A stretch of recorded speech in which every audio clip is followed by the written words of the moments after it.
പേര് PC Thomas, ഒരു അഭിഭാഷകനാണ്. ഞാൻ കൂടുതലും അഭിഭാഷക വൃത്തിയിൽ ഉണ്ടായിരുന്ന സമയത്ത് ഇടക്കാലത്ത് പൊളിറ്റിക്സിലേക്ക് ഒന്ന് കയറേണ്ടി വന്നു. അങ്ങനെ മൂവാറ്റുപുഴ പാർലമെൻറ്റ് മണ്ഡലത്തിൽ നിന്ന് ജയിച്ച് ഏതാണ്ട് 6 പ്രാവശ്യം അവിടെ നിന്ന് MP ആയി, ലോക്സഭാ അംഗമായി. അതിനുശേഷം ഇടക്കാലത്ത് കേന്ദ്രത്തിൽ മന്ത്രിയുമായിരുന്നു. ഇപ്പോൾ ഞാൻ കേരള കോൺഗ്രസിൻ്റെ ശ്രീ PJ ജോസഫ് സാർ നേതൃത്വം നൽകുന്ന കേരള കോൺഗ്രസിൻ്റെ വർക്കിംഗ് ചെയർമാനാണ്. ജോസഫ് സാറ് ചെയർമാനും ഞാൻ വർക്കിംഗ് ചെയർമാനുമാണ്. അപ്പോൾ ആ നിലയിൽ ഞങ്ങൾ പ്രവർത്തിച്ചുകൊണ്ടിരിക്കുകയാണ്. അപ്പോൾ ആ പ്രവർത്തനങ്ങൾ ഞങ്ങൾ മുന്നോട്ട് കൊണ്ടുപോകുമ്പോൾ തന്നെ അഭിഭാഷക വൃത്തി ഞാൻ മുന്നോട്ട് കൊണ്ടുപോകുന്നുണ്ട്. ഞാൻ സ്ഥിരമായിട്ട് ഹൈക്കോടതിയിലും കേരള ഹൈക്കോടതിയിലും ഇടയ്ക്ക് ചില കേസുകൾക്ക് സുപ്രീം കോടതിയിലും ഡൽഹിയിൽ പോകാറുണ്ട്. Thank you. എൻ്റെ വിദ്യാഭ്യാസ കാലഘട്ടത്തെപ്പറ്റി ഒന്ന്. ഞാൻ പഠിച്ചത് ആദ്യകാലത്ത് ഒരു ക്ലാസ് കോട്ടയത്ത്, അന്ന് ഫാദർ PT ചാക്കോ കോട്ടയത്ത് പ്രാക്ടീസ് ചെയ്യുന്നുണ്ടായിരുന്നു. അതോടൊപ്പം തന്നെ DCC പ്രസിഡൻ്റ് എന്ന നിലയ്ക്കുമൊക്കെ ആക്റ്റീവായിട്ട് കോൺഗ്രസ് പാർട്ടിയിലുണ്ടായിരുന്നു. അപ്പോൾ അന്ന് ഞങ്ങൾ അവിടെയാണ് താമസിച്ചുകൊണ്ടിരുന്നത്. അപ്പോൾ കോട്ടയത്ത് ഒരു ക്ലാസ് പഠിച്ചു. പക്ഷേ അത് കഴിഞ്ഞപ്പോൾ എനിക്ക് ഒരു ഹാർട്ടുമായി ബന്ധപ്പെട്ടൊരു പ്രശ്നം വന്ന് വെല്ലൂർ പോയി ഒരു ഹാർട്ട് ഓപ്പറേഷനൊക്കെ നടത്തി. അത് കഴിഞ്ഞ് ഇടക്കാലത്ത് ഞങ്ങൾ അവിടെ നിന്ന് താമസം കാഞ്ഞിരപ്പള്ളിക്കടുത്ത് വാഴൂർ എന്ന് പറഞ്ഞ് ഞങ്ങളുടെ സ്വദേശത്തേക്ക് മാറ്റി. അവിടെ മാറിക്കഴിഞ്ഞെങ്കിലും ഞാൻ ആദ്യകാലത്ത് സ്കൂളിൽ പോയില്ല. പക്ഷേ അത് കഴിഞ്ഞ് 3-ാം ക്ലാസ്സിൽ കഴിഞ്ഞ് 4-ാം ക്ലാസ്സിലേക്ക് ഞങ്ങളുടെ വാഴൂരുള്ള അടുത്തുള്ള ഒരു സ്കൂളിൽ, ഇളങ്ങോയി സ്കൂളിൽ 4ഉം 5ഉം ക്ലാസ്സുകൾ പഠിച്ചു. അതിനുശേഷം തിരുവനന്തപുരത്ത് ഫാദർ മന്ത്രിയായി തിരുവനന്തപുരത്തായിരുന്നത് കൊണ്ട് ഞാൻ തിരുവനന്തപുരത്ത് മോഡൽ സ്കൂളിൽ 6ഉം 7ഉം ക്ലാസ്സുകൾ പഠിച്ചു. 8-ാം ക്ലാസ്സിലേക്ക് കയറി കഴിഞ്ഞപ്പോൾ സൈനിക് സ്കൂളിലേക്ക് ഉള്ള പരീക്ഷ എഴുതി എനിക്ക് കിട്ടി. അങ്ങനെ സൈനിക് സ്കൂളിലേക്ക് ചേർന്നു. സൈനിക് സ്കൂളിൽ അന്നത്തെ ഏജ് അനുസരിച്ച് 7th സ്റ്റാൻഡേർഡിലേക്കായിരുന്നു എന്നെ ചേർത്തത്. അപ്പോൾ 7, 8, 9, 10, 11 അപ് ടു 11th ഉണ്ടായിരുന്നു. അത്രയും ക്ലാസ് സൈനിക് സ്കൂളിൽ പഠിച്ചു. സൈനിക് സ്കൂളിൽ പഠിച്ചതിന് ശേഷം ഞാൻ ഡിഗ്രിക്ക് ചേർന്നു. അത് SB കോളേജിൽ ചങ്ങനാശ്ശേരിയിൽ BSc ഫിസിക്സ്, അന്ന് സ്പെഷ്യൽ BSc ഉണ്ടായിരുന്നു, അതിനകത്താണ് ഞാൻ ചേർന്നത്. അങ്ങനെ സ്പെഷ്യൽ BSc ഫിസിക്സിൽ 3 കൊല്ലം അവിടെ പഠിച്ചു. അവിടെ പഠിച്ചതിന് ശേഷം ഞാൻ തിരുവനന്തപുരത്ത് ലോ കോളേജിൽ, ഗവൺമെൻറ് ലോ കോളേജിൽ പോയി LLB പഠിച്ച് 3 വർഷം കൊണ്ട് LLB പാസ്സായി. അത് കഴിഞ്ഞ് ഞാൻ അഭിഭാഷക വൃത്തിയിലേക്ക് കടന്നു. Thank you so much. Robin sir ഒന്ന് പരിചയപ്പെടുത്താമോ? എൻ്റെ പേര് റോബിൻസ് ജേക്കബ്. ഞാൻ എറണാകുളം സിദ്ധാർത്ഥ കോളേജിലെ ഇക്കണോമിക്സ് പ്രൊഫസറാണ്. HOD ഇടത് ഡിപ്പാർട്ട്മെൻറ്റാണ് റിട്ടയർ ചെയ്തു. SB കോളേജിൽ 73 തൊട്ട് 80 വരെ പഠിച്ചു. സാറിൻ്റെ കാലഘട്ടം, PC തോമസ് സാറിൻ്റെ കാലഘട്ടം SBയിലെ? SB കോളേജിൽ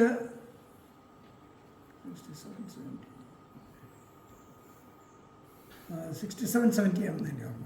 ഫിസിക്സ് ആയിരുന്നല്ലേ? 70-73 ഫിസിക്സ് ആയിരുന്നല്ലേ സാറ്? ഫിസിക്സ് ആയിരുന്നു, BSc ഫിസിക്സ് ആയിരുന്നു. പ്രീ ഡിഗ്രിക്ക് എവിടെ പഠിച്ചെന്ന് പറഞ്ഞു സാർ? ഏതാ പ്രീ ഡിഗ്രിക്ക് എവിടെ പഠിച്ചിരുന്നു? പ്രീ ഡിഗ്രി ആണെന്നില്ല, 11th കഴിഞ്ഞു. ഓക്കെ. സൈനിക് സ്കൂളിൽ സർട്ടിഫിക്കറ്റ് ആയിരുന്നു. ഇന്ത്യൻ സ്കൂൾ സർട്ടിഫിക്കറ്റ് കഴിഞ്ഞാൽ നേരെ ഡിഗ്രിക്ക് കയറും. ഓക്കെ. കാരണം പ്രീ ഡിഗ്രിക്ക് പോകേണ്ടി വന്നു. സാറിന് ചോദ്യങ്ങൾ ചോദിക്കാം. അതിനു മുമ്പ് നമുക്ക് അമ്മാമ്മയെ ഒന്ന് പരിചയപ്പെട്ടാലോ? എൻ്റെ പേര് മേരിക്കുട്ടി. എൻ്റെ വീട് കണ്ണാടി എന്ന് പറയും, ആലപ്പി ഡിസ്ട്രിക്റ്റാണ്. ഇടയാട് ഔസേപ്പച്ചൻ്റെ മകൾ. ഞങ്ങൾ 12 മക്കളുണ്ട്. അതിൽ 4ാമത്തെ ആളാണ് ഞാൻ. എന്നിട്ട് പ്രൈമറി എഡ്യൂക്കേഷനൊക്കെ അവിടെ തന്നെയായിരുന്നു, കണ്ണാടിയിലായിരുന്നു. ഹൈസ്കൂൾ ചങ്ങനാശ്ശേരി സെൻറ്റ് വിൽമൺസിൻ്റെ തന്നെ സ്കൂളുണ്ടായിരുന്നു, അവിടെയായിരുന്നു. അത് കഴിഞ്ഞിട്ട് pre degree all saints college Trivandrum അവിടെ ചെയ്തു. ഗ്രാജുവേഷൻ സെയിൻറ്റ് റിസസ് എറണാകുളം. അത് കഴിഞ്ഞിട്ട് പിന്നെ SB കോളേജിൽ MSc സുവോളജി ചെയ്തു. 2 വർഷം. SBയെ പറ്റി കൂടുതൽ ചോദ്യങ്ങൾ റോബിൻ സാർ തന്നെ ഒന്ന് ചോദിച്ചു ഇവരോടെ. ചോദ്യങ്ങളുടെ സാറേ, നമ്മൾ ശരിക്കും പറഞ്ഞാൽ ഇന്ന് ഈ കേരളത്തിലെ രാഷ്ട്രീയ സാമൂഹിക സാംസ്കാരിക ഇത്രയേറെ പ്രഗത്ഭമതികളെ സൃഷ്ടിച്ച ഒരു സ്ഥാപനമുള്ള സംശയം എല്ലാവർക്കും പറയാനുണ്ടോ? അതാ ഒരുപാട്. പ്രത്യേകിച്ച് എല്ലാ ഒരിക്കലും ഒരു ഹിന്ദു സഭ എനിക്ക് ഓർമ്മയുണ്ട്. ഒരു മന്ത്രിസഭയിൽ 4 മന്ത്രിമാർ കേരളത്തിൽ SB കോളേജിലാണ്. Manchan sir, KC Joseph, Joseph sir, പിന്നെ അടൂർ പ്രകാശ്, 4 പേരും ഇതൊക്കെ വിളിച്ചു. സാറിന് ഇത്രയ്ക്ക് പലപ്പോഴും ഇതൊരു വികാരം എന്ന് പറയുന്നത്, SB ഒരു വികാരം എന്ന് പറയാം. സാർ അതിലൂടെ ഇത് എങ്ങനെയാണ് ഇവരുടെ ഈ വളർച്ചയിൽ SB കോളേജിൽ സഹായിച്ചത്? സാറിൻ്റെ രാഷ്ട്രീയ വീക്ഷണത്തിലൊക്കെ അവിടുത്തെ ഒരു സാറിനുണ്ടായ ഇൻഫ്ലുവൻസ്? ഞാൻ SB കോളേജിൽ 3 കൊല്ലം പഠിച്ചു. അവിടെ SB കോളേജിൻ്റെ ഒരു ഹോസ്റ്റലിൽ സെൻറ്റ് ജോസഫ്സ് ഹോസ്റ്റലിലായിരുന്നു താമസിച്ചിരുന്നത്. അന്ന് പൗത്തിൽ ബിഷപ്പായിരുന്നു ഞങ്ങളുടെ അന്നത്തെ വാർഡൻ. അത് കഴിഞ്ഞ് 2 വർഷം കഴിഞ്ഞ് അദ്ദേഹം ബിഷപ്പായി പോയി. അത് കഴിഞ്ഞപ്പോൾ വേറെ ആയി വാർഡൻ. ഞങ്ങൾ അവിടെ പഠിച്ചിരുന്ന കാലത്തും അതിന് മുമ്പുമൊക്കെ എനിക്കറിയാവുന്ന എൻ്റെ മൂത്ത പെങ്ങൾ അവിടെ MSc പഠിച്ചിട്ടുണ്ട്. അപ്പം അങ്ങനെ പല രീതിയിൽ എനിക്കറിയാവുന്നത് ആ കോളേജിൻ്റെ നല്ല ഒരു ശൈലിയുള്ള നല്ല രീതിയിൽ അവിടെ പഠിക്കുന്ന കുട്ടികൾക്ക് ഉയർന്നു വരാനായിട്ട് പറ്റുന്ന രീതിയിലുള്ള എഡ്യൂക്കേഷണൽ സ്ട്രെങ്ത് കൊടുക്കുന്ന ഒരു നല്ല ഇൻസ്റ്റിറ്റ്യൂഷൻ തന്നെയാണ് SB കോളേജ്. ആ കോളേജിൽ പഠിക്കാൻ പറ്റിയത് ഒരു വലിയ ഭാഗ്യമാണ്. 3 കൊല്ലം അവിടെ പഠിച്ചപ്പോൾ ഞങ്ങൾക്ക് ഞാൻ സ്പെഷ്യൽ BSc ആയതുകൊണ്ട് സെക്കൻഡ് ലാംഗ്വേജ് ഇല്ല. അപ്പം മലയാളം ഒന്നും പഠിക്കാൻ പറ്റത്തില്ലായിരുന്നു. ആകെയുള്ളത് ഇംഗ്ലീഷ് ഒരു ലാംഗ്വേജ് ഉണ്ട്. പിന്നെ ഫിസിക്സ്, അതിൻ്റെ സബായിട്ടുള്ള കെമിസ്ട്രിയും മാത്സും ഉണ്ടായിരുന്നു. അപ്പം അങ്ങനെ കൂടുതലും ഫിസിക്സായിരുന്നു മെയിൻ. ഫിസിക്സും അതോടൊപ്പം ഉണ്ടായിരുന്ന സബായിട്ടുണ്ടായിരുന്ന 2 ലാംഗ്വേജും 2 കെമിസ്ട്രിയും മാത്തമാറ്റിക്സും. അങ്ങനെ അതായിരുന്നു ഞങ്ങളുടെ BSc സ്പെഷ്യൽ കോഴ്സ്. അത് കംപ്ലീറ്റ് ചെയ്തു. അത് എനിക്ക് ഒരു വലിയ കുഴപ്പമില്ലായിരുന്നു. എങ്കിലും അത് കഴിഞ്ഞപ്പോൾ ഞാൻ ഒരു ലോ കോളേജിൽ പോകണം എന്ന് വിചാരിച്ചതല്ല, MScക്ക് പോകണം എന്നായിരുന്നു ആദ്യമൊക്കെ തോന്നൽ. അവിടെയാണെങ്കിൽ തന്നെ MScക്ക്. പക്ഷേ എനിക്ക് സെക്കൻഡ് ക്ലാസ്സേ ഉണ്ടായിരുന്നുള്ളൂ. സെക്കൻഡ് ക്ലാസ് പറഞ്ഞാൽ 59.9 ഉണ്ട്, പക്ഷേ 60 ആയില്ല. 60 ഇല്ലാത്തവർക്ക് കിട്ടാനൊരു ചില പാടായിരുന്നു. അതെ, MSc കിട്ടാൻ പാടായിരുന്നു. അതുകൊണ്ടായിരിക്കണം ഒരു ഭാഗ്യം എന്നിപ്പോൾ ഞാൻ കരുതുന്നു ഞാൻ ലോ കോളേജിൽ പഠിക്കാനായിട്ട് പോയി. ലോ കോളേജിൽ പഠിക്കാൻ പോയത് എനിക്ക് നല്ല അവസരം തന്നെയായിരുന്നു. കാരണം ഒരു ലീഗൽ നോളജ് കിട്ടുന്നു എന്ന് മാത്രമല്ല, ഒരു അഭിഭാഷകൻ എന്നുള്ള നിലയ്ക്ക് ഏത് നിലയിൽ മുന്നോട്ട് പോകാനും പറ്റും. ഞാൻ ഇന്നലെ തൊടുപുഴ ബാർ അസോസിയേഷൻ്റെ അവിടുത്തെ അഡ്വക്കേറ്റ്സിൻ്റെ ഒരു ഇൻവിറ്റേഷൻ പ്രകാരം അവിടുത്തെ ഒരു പരിപാടിക്ക് പോയിരുന്നു. അപ്പോൾ അവിടെ സംസാരിച്ചപ്പോൾ ഞാൻ പറഞ്ഞു, അഭിഭാഷകൻ എന്നുള്ളത് എനിക്കൊരിക്കലും മറക്കാൻ പറ്റുന്നതല്ല. അത് നമ്മുടെ ഒരു കോട്ടിൻ്റെ ഗുണമാണ്. കറുത്ത ഒരു കോട്ട് നമ്മൾ ഇടുമല്ലോ, ആ കോട്ട് മാറിക്കഴിഞ്ഞാൽ മറ്റെന്ത് ജോലി ചെയ്യാൻ നമുക്ക് ബുദ്ധിമുട്ടില്ല. വേറെ പല ജോലികൾക്കും അത് പറ്റില്ല. 2 ജോലി ഒരുമിച്ച് പറ്റത്തില്ല. അപ്പം ഇത് കുഴപ്പമില്ല, ശരിയാ. അപ്പോൾ ഉടനെ ഒരാൾ എന്നോട് സംസാരിച്ചപ്പോൾ പറഞ്ഞു, MP ആയിരുന്നപ്പോൾ ഇവിടെ ഹൈക്കോടതിയിൽ വാദിക്കുമായിരുന്നു. ശരിയാ, ഞാൻ MP ആയിരുന്നപ്പോഴും ഞാൻ പോയിട്ടുണ്ട്. ഏതായാലും എനിക്ക് അഭിഭാഷകൻ എന്നുള്ള നിലയ്ക്ക് അവിടെ നല്ല രീതിയിൽ ഉള്ള അവസരമായിട്ടാണ് ഞാനത് കണക്കാക്കുന്നത്. നമ്മൾ ഈ ജീവിതത്തിലെ പല അവസരങ്ങളും SB കോളേജിൽ പഠിച്ച വളരെ കണ്ടുമുട്ടാറുണ്ട്. അപ്പം ഇവരെല്ലാവരും പങ്കുവെക്കുന്ന ഒരു കാര്യം, SB ഒരു വികാരമാണ് പറയാനുള്ളതാണ്. അപ്പം ഞാനിവിടെ ആദ്യകാലത്ത് കൊച്ചിയിൽ വരുമ്പോഴും, അപ്പം ഞാൻ 31 വർഷം പഠിപ്പിച്ചു സെൻറ് കോളേജിൽ. എൻ്റെ കോളേജ് ഏതെന്ന് ചോദിച്ചാൽ SB എന്ന് അറിയാതെ പറയുക, അത്രയ്ക്കൊരു ബന്ധമുണ്ട്. അത്ര ഒരു ബന്ധം വരാനുള്ള കാരണങ്ങൾ സാറിൻ്റെ അഭിപ്രായത്തിൽ എന്താണ്? അത്ര ഇൻറ്റിമസി ഈ സ്ഥാപനത്തോട്? ആ സ്ഥാപനത്തിൻ്റെ ഞാൻ ആദ്യം സൂചിപ്പിച്ച പോലെ ശക്തമായ രീതിയിൽ നമ്മുടെ വ്യക്തിത്വത്തിലേക്ക് കടക്കുന്നു. നമ്മളെ മുന്നോട്ട് ഹോസ്റ്റൽ ജീവിതം നമ്മളെ മുന്നോട്ട് കൊണ്ടുപോകുന്ന വിധത്തിൽ ഹോസ്റ്റൽ ജീവിതം ഉൾപ്പെടെ നമ്മുടെ പാഠ്യ വിഷയങ്ങളിൽ കോളേജിൽ ഉൾപ്പെടെ പാഠ്യേതര വിഷയങ്ങളും ഉണ്ട്. അപ്പോൾ നല്ല രീതിയിലുള്ള അവിടെ ഒരു കല്ലറയ്ക്കൽ ഹോൾ എന്ന് പറഞ്ഞ ഹോളുണ്ട്. അവിടെ ചില ജനറൽ നോളജുമായി ബന്ധപ്പെട്ട് ചില ചർച്ചകളൊക്കെ വരുമ്പോൾ ഇടയ്ക്ക് പോകാനൊക്കെ വന്നിട്ടുണ്ട്.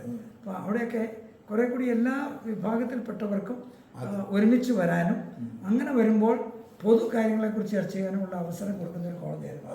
അതൊരു പ്രത്യേകത എല്ലായിടത്തും ഇല്ല. പക്ഷേ SB കോളേജിൽ സബ്ജക്റ്റ് വൈസ് നോക്കിയാൽ അതും വളരെ ഏറ്റവും മുൻപന്തിയിൽ തന്നെയായിരുന്നു. അവിടെ സ്പെഷ്യൽ BSc ഒന്നും എല്ലാ കോളേജിലൊന്നും ഇല്ല.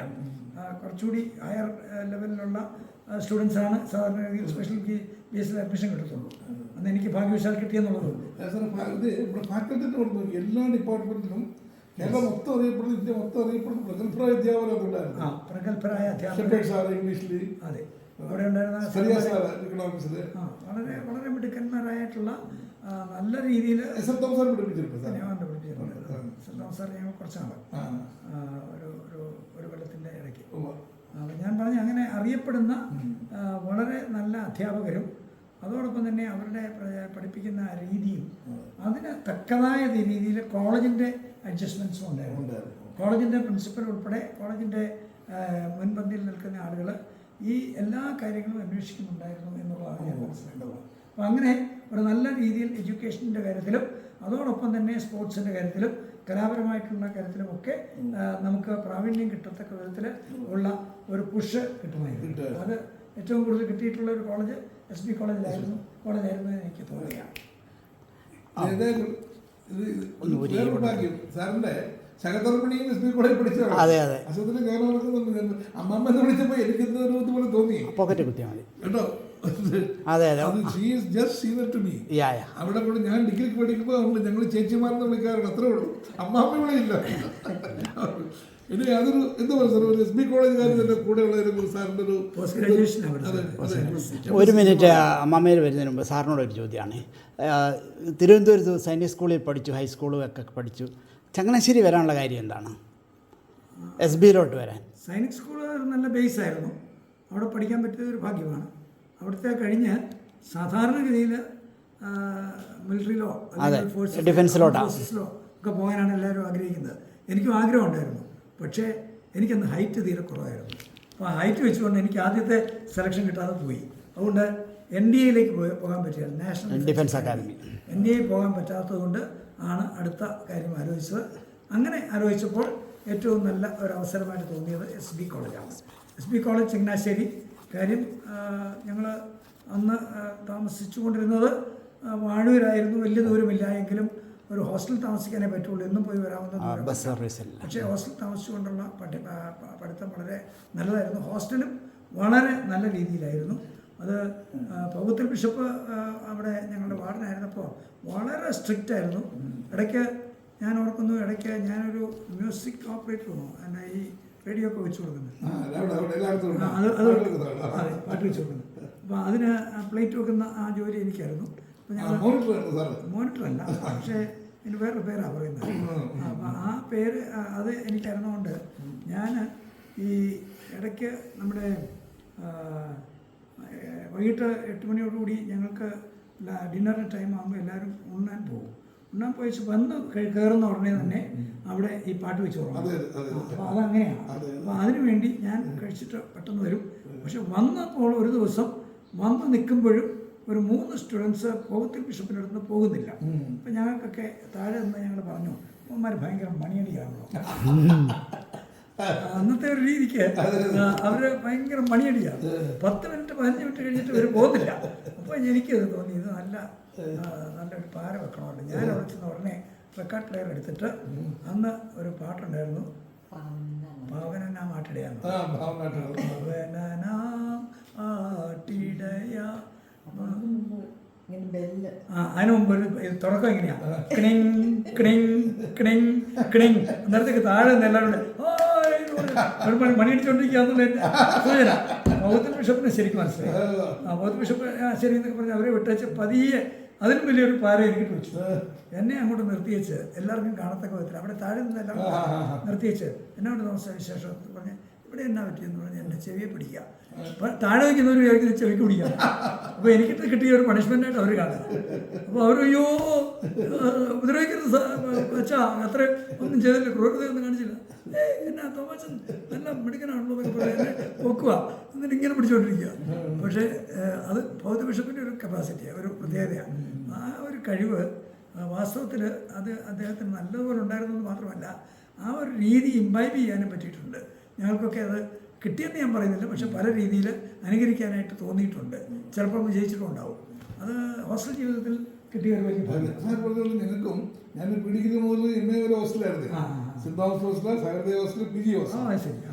എന്നൊക്കെ പറഞ്ഞാൽ അവിടുത്തെ ഞങ്ങൾക്ക് ഒരു സഹൃദയ സഹവാസി സംഗമം ഞങ്ങൾക്ക് ഒരു ഓർഗനൈസേഷൻ ഒക്കെ ഉണ്ട്. ഞങ്ങളുടെ കഴിഞ്ഞ 50 വർഷമായതിൻ്റെ ഒരു മീറ്റൊക്കെ വന്നിട്ടുണ്ടായിരുന്നു. പിന്നെ ഹോസ്റ്റൽ ജീവിതം നമ്മൾ ഒരുപാട് സഹായിച്ചിട്ടുണ്ടാവും അല്ലേ. വളരെ വ്യത്യസ്തമായ ആൾക്കാർ എവിടുന്നൊക്കെയോ വരുന്നു. അല്ല കേരളത്തിലെ എല്ലാ മൂലകളിലും അവരുമായിട്ട് ഇടപെടുന്ന ഒരു അതിൻ്റെ ഒരു അനുഭവ പാരമ്പര്യം വളരെ ദൂരെ നോക്കിയുള്ള അതെ അതിൻ്റെ ഒരു അനുഭവ സമ്പത്ത് നമുക്കില്ലേ ഈ പുതിയ അപരിചിതന്മാരുമായിട്ട്. അല്ല, ഞാൻ എസ് പി കോളേജ് പഠിക്കുമ്പോൾ ഞങ്ങളുടെ ഹോസ്റ്റലിൽ തന്നെ പലയിടത്തു നിന്നും ദൂരെ നിന്നൊക്കെ വരുന്നവരുണ്ടായിരുന്നു. ഈ മേരിക്കുട്ടിയുടെ ബ്രദേഴ്സ് 2 പേര് ഹോസ്റ്റലുണ്ടായിരുന്നു. എൻ്റെ ഏതാണ്ട് ഈ കോളേജ് വരുന്ന ഒരാളെ ജോർജ് കുട്ടി എന്ന് പറയും, ഇപ്പോൾ അനുവരെ താമസിക്കുകയാണ്. അദ്ദേഹവും പിന്നെ ജോസ് കുട്ടി എന്ന് പറഞ്ഞാൽ അദ്ദേഹം കോട്ടയത്താണ്. അപ്പം ഞാൻ ഓർക്കുന്നു, ഞങ്ങളുടെ കൂടെ ഉണ്ടായിരുന്നവരിൽ പലരും ഒന്നേ ആലപ്പുഴ ജില്ല, കോട്ടയം ജില്ല മാത്രമല്ല, ഇടുക്കി ജില്ല. അന്ന് ഇടുക്കി ജില്ല ഉണ്ടോ എന്ന് എനിക്കൊരു സംശയമുണ്ട്. പക്ഷേ ആലപ്പുഴ ജില്ല, എറണാകുളം ജില്ല, അങ്ങ് ദൂരെ ദൂരെ കൊല്ലം ജില്ലയിൽ നിന്ന് ഒക്കെ ആളുണ്ട്. ഹരിപ്പാടുണ്ടായിരുന്ന ഒരാളുണ്ടായിരുന്നു. അപ്പോൾ അങ്ങനെ വിവിധ പ്രദേശങ്ങളിൽ നിന്ന് ഉള്ള ആളുകളുള്ള ഒരു കോളേജ് ഉണ്ടായിരുന്നു. എല്ലാ കമ്മ്യൂണിറ്റിയും ഉണ്ടായിരുന്നു. എൻ്റെ ഏറ്റവും അടുത്ത ഒരു സുഹൃത്ത് ഒരു ചന്ദ്രമോഹൻ നായരായിരുന്നു. ഞാൻ ഹരിപ്പാടുകാരനായിരുന്നു, പക്ഷേ നല്ല മിടുക്കനായിരുന്നു. അത് അവിടെയായിരുന്നു പഠിച്ചത്. ഹോസ്റ്റൽ ജീവിതത്തിൻ്റെ സ്ട്രെങ്ത് സാമ്പത്തികമായിട്ട് തന്നെ വളരെ വ്യത്യസ്തമായിട്ടുള്ള ആൾക്കാർ, കൃഷി ബാക്ക്ഗ്രൗണ്ട്, കാർഷിക പിന്നെ വ്യവസായ പശ്ചാത്തലം, രാഷ്ട്രീയ പശ്ചാത്തലം, ആലപ്പുഴ സാറിന് അസംബ്ലിയിൽ രാഷ്ട്രീയ പാരമ്പര്യത്തിൻ്റെ ആളാണ് സാർ. പിന്നെ തീർച്ചയായിട്ടും അവിടെ യൂണിയൻ ആക്ടിവിറ്റികളുണ്ട് കോളേജിൽ വരും. അങ്ങനെ കോളേജിൽ യൂണിയൻ അന്നില്ല. ഓഹോ, വേറെ ഏതോ ചില ആർട്സ് ക്ലബുമായിട്ട് ബന്ധപ്പെട്ട് അങ്ങനെയൊക്കെ ചില മാക്ബത്തിന്റെ ഉണ്ടായിരുന്നു. ഞങ്ങൾ ഉള്ളപ്പോഴാണ്, പക്ഷെ ഞാനൊന്നും അതിനകത്തില്ലായിരുന്നു. പക്ഷെ വേറെ ഏതോ ഒരു നാടകത്തിൽ ഞാനും ഉണ്ടായിരുന്നു. ഈ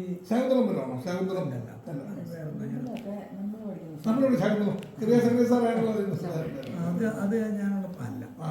എനിക്കൊന്ന് ഈ ആർട്സ് ആൻഡ് സയൻസ്, ആർട്സ് ആയിട്ട് ബന്ധപ്പെട്ട് ഇതുപോലെ ചില കാര്യങ്ങളുണ്ടായിരുന്നത് വളരെ ഉപകരിക്കുമായിരുന്നു. കാരണം എല്ലാവരും അതിനകത്തൊക്കെ പല രീതിയിൽ താല്പര്യപ്പെടും.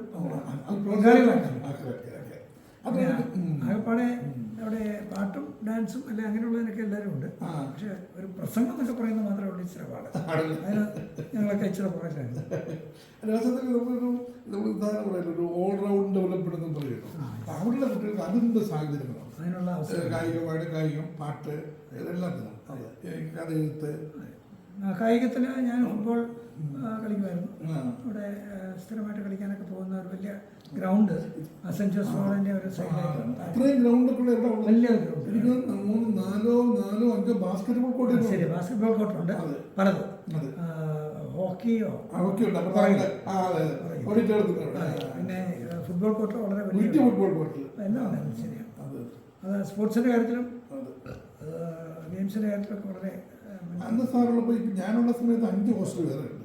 Saint Joseph's, saint Thomas. അന്ന് സാർ സമയത്ത് ഉണ്ട്. അതൊക്കെ ഞാനുള്ളപ്പോൾ സെന്റ് ജോസഫ്സ്, അപ്പുറത്ത് സെന്റ് തോമസ്, പിന്നെ ന്യൂമാൻ ഹോസ്റ്റല്. ഈ 4 മെയിനായിട്ടുണ്ടായിരുന്നു. പിന്നെ അത്രേ ഉള്ളായിരുന്നു തോന്നുന്നു. ഒത്തിരി ഒരാളുടെ നമ്മൾ ഇവരെല്ലാം പറയുമ്പോഴൊക്കെ ഞാൻ ആദ്യം വരുമ്പോഴൊക്കെ എന്തെങ്കിലും കാര്യങ്ങൾ സാധിക്കണം തന്നെ ഒരു പരിചയമില്ലല്ലോ. ഏതെങ്കിലും ഒരു സ്ഥാപനത്തിൽ ഇവിടെ എസ് ഡി കൂടെ പഠിച്ച ആരെങ്കിലും ചോദിക്കും. ആരെങ്കിലും ഒരാളെ എവിടെ കണ്ടു. ഡൽഹിയിൽ സാർ കണ്ടുപിട്ടാണ്ടായിരുന്നോ? അല്ല, അദ്ദേഹം പറയുന്ന പൗത്രപിതാവ് പറയുന്ന ഒരു പോയിന്റ് ഞാനിപ്പോഴും ഓർക്കുന്നുണ്ട്. ഏതോ ഒരു കാര്യത്തിൽ പറ്റി പുള്ളി പറയുമ്പോൾ ജെന്റിൽമാനെ പറ്റി പറഞ്ഞതാണ്. A gentleman is one who does not inflict pain on others. ഭയങ്കര നല്ലൊരു കാര്യം. ഞാൻ ഇത് കാണാതെ പഠിച്ചതുകൊണ്ട് എൻ്റെ ലോക്സഭയിലെ ആദ്യത്തെ പ്രസംഗത്തിൽ ഇത് ഇൻക്ലൂഡ് ചെയ്തു. ഭയങ്കര കൈയടി കിട്ടുക. ഒന്നുകൂടെ പറയാമോ സാറേ ആ വാചകം? ഏതാ? ഒന്നുകൂടെ പറയാമോ? ജെന്റിൽമാൻ എന്നുള്ളതിൻ്റെ ഒരു ഡെഫിനിഷനാണ്. Gentleman is one who does not inflict pain on others. മറ്റുള്ള ആളുകളെ ഉപദ്രവിക്കാതെ മുന്നോട്ട് നീങ്ങുന്ന ആളുകളാണ് ജെന്റിൽമാൻ. അതൊരു നല്ലൊരു ഡെഫിനിഷൻ. ആ ഡെഫിനിഷൻ പാർലമെൻറ്റിൽ പറഞ്ഞപ്പോൾ പോലും ഭയങ്കരമായ കൈയടി കിട്ടി. അന്നോട്ടും പ്രതീക്ഷിച്ചല്ല. ആദ്യത്തെ ദിവസമൊക്കെ പ്രസംഗിക്കാനായിട്ടൊന്നും അവസരം കിട്ടുന്നില്ല. പക്ഷേ ഞാൻ ഒറ്റയാനായിരുന്നുകൊണ്ട് എൻ്റെ പാർട്ടിയുടെ പേര് എഴുതി കൊടുത്തപ്പോഴത്തേക്ക് സ്പീക്കർക്ക് ഇത് എത്ര പേരുള്ള പാർട്ടി ആണെന്ന് അറിയില്ലാത്തതുകൊണ്ട് എന്നെ വിളിച്ചു. ഇതൊരു വേറൊരു പാർട്ടിയല്ലേ, ലീഡർ, അതുകൊണ്ട് എഴുതി. ഞാൻ ഒറ്റയ്ക്ക് ലീഡറും പ്രജയും എല്ലാം എനിക്കറിയാം. പക്ഷേ PC തോമസ് ലീഡർ എന്നുള്ള ക്യാപിറ്റൽ ലെറ്റർ എഴുതി കേരള കോൺഗ്രസ്. അതൊരു വലിയൊരു ഐഡന്റിഫിക്കേഷൻ. അതുകൊണ്ട് എന്നെ പലരും ചോദിക്കുമായിരുന്നു നിങ്ങളെ എങ്ങനെ വിളിച്ചത് ഒരു ഒറ്റ മെമ്പർ പാർട്ടിക്കൊന്നും അതെ, അതെ. ചാൻസ് കിട്ടുന്നില്ല. നമ്പർ ഓഫ് മെമ്പേഴ്സ് വെച്ചുകൊണ്ട് ഏതാണ്ട് 7 Majority. വരെ കിട്ടും. പക്ഷേ അത് കഴിഞ്ഞ് താഴോട്ട് കിട്ടുന്നില്ല. വേറെ പലർക്കും 5 മെമ്പർമാർക്കുള്ളതും കിട്ടുന്നില്ല. പക്ഷേ എന്നെ വിളിച്ചു. അങ്ങനെ എനിക്ക് ആദ്യത്തെ ദിവസം തന്നെ പ്രസംഗിക്കാൻ പറ്റും. God gift. അതെ, ജെന്റിൽമാൻ്റെ ഡെഫിനിഷനും പറയാൻ പറ്റും. അത് പൗത്യ പിതാവിനെയാണ് ഞാൻ ഓർമ്മിക്കുന്നത്. പൗത്യ പിതാവ് ഒരിക്കൽ ഞങ്ങളെ എപ്പോഴോ പഠിപ്പിച്ച ഒരു വാചകമാണ്. പഠിപ്പിച്ചതല്ല, പറയേണ്ടി വന്ന ഒരു സമയത്ത് പറഞ്ഞ ഒരു വാചകമാണ്. പക്ഷേ ഞങ്ങളുടെ എല്ലാം മനസ്സിൽ പതിഞ്ഞ ഒരു കാര്യം. ഓക്കെ. സാറിൻ്റെ മനസ്സിലേക്ക് നിറഞ്ഞിരിക്കുന്ന മറ്റേതെങ്കിലും അധ്യാപകരുണ്ടോ അവിടുത്തെ? ഇംഗ്ലീഷ് ഡിപ്പാർട്ട്മെൻറ്റിലോ?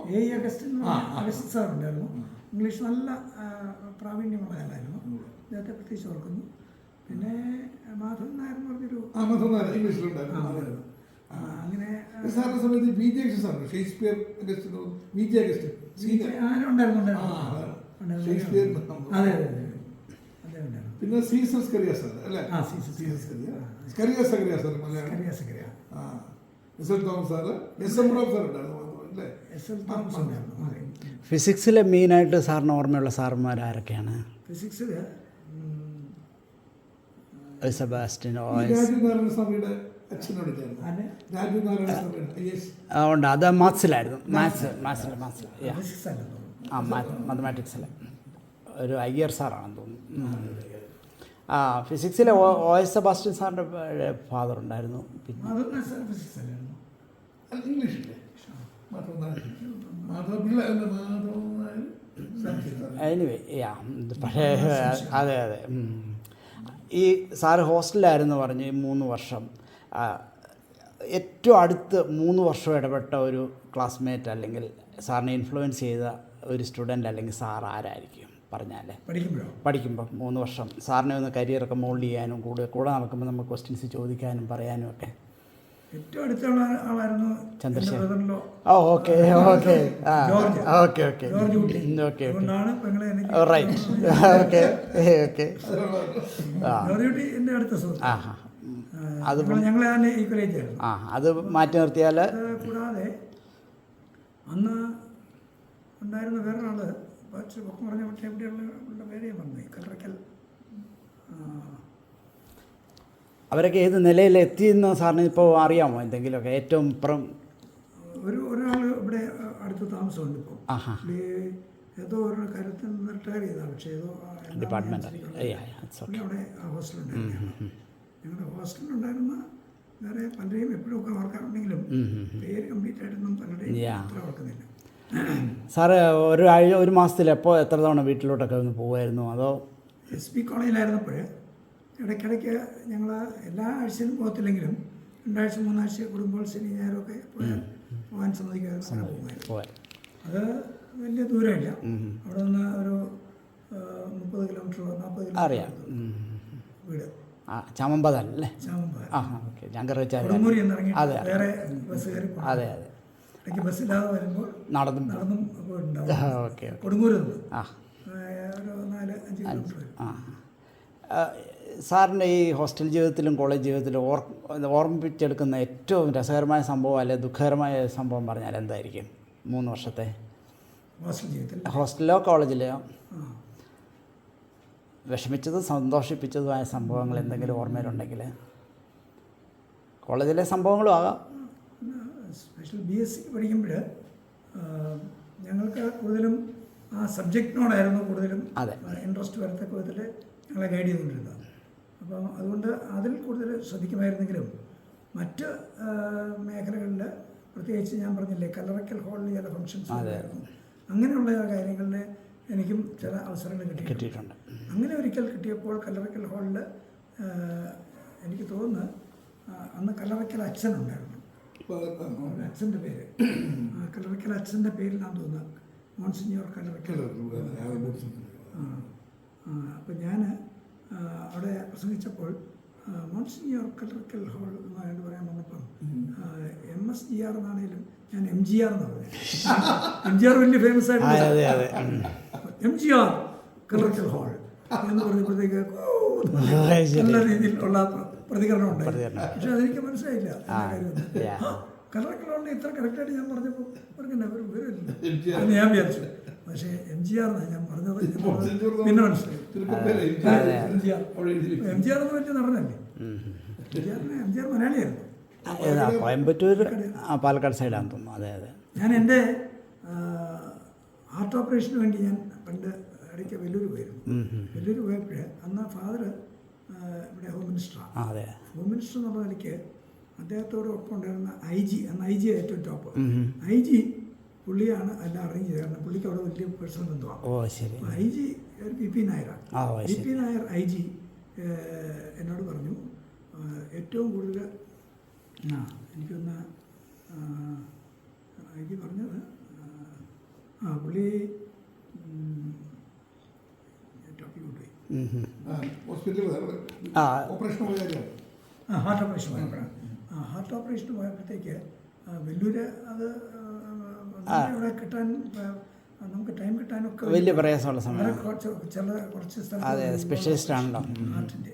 അപ്പോൾ അന്ന് അത് കിട്ടാൻ വേണ്ടി വളരെ പാടുപെട്ടാണെങ്കിലും അവിടെ പോകാൻ പറ്റാതെ ഒരു ദിവസം ചെന്നൈയിൽ നിൽക്കേണ്ടി വന്നു. ശരി. അപ്പം ഈ VP നായരുടെ ഏറ്റവും അടുത്ത ഫ്രണ്ടാണ് ശിവാജി ഗണേശൻ.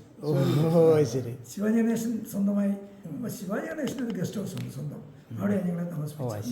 എന്നിട്ട് ശിവാജി ഗണേശനും കൂടെ കൂടി ഒരുമിച്ച് പടമൊക്കെ എടുത്ത് പിന്നെ പിറ്റേ ദിവസം എനിക്ക് ഷൂട്ടിംഗ് ആണെന്ന് പറഞ്ഞുകൊണ്ട് ഞാൻ അവിടെ പോയി ശിവാജി ഗണേശനെയൊക്കെ കൂടെ അവിടെ നിന്ന് ജമിനി ഗണേശനും ഉണ്ടായിരുന്നു.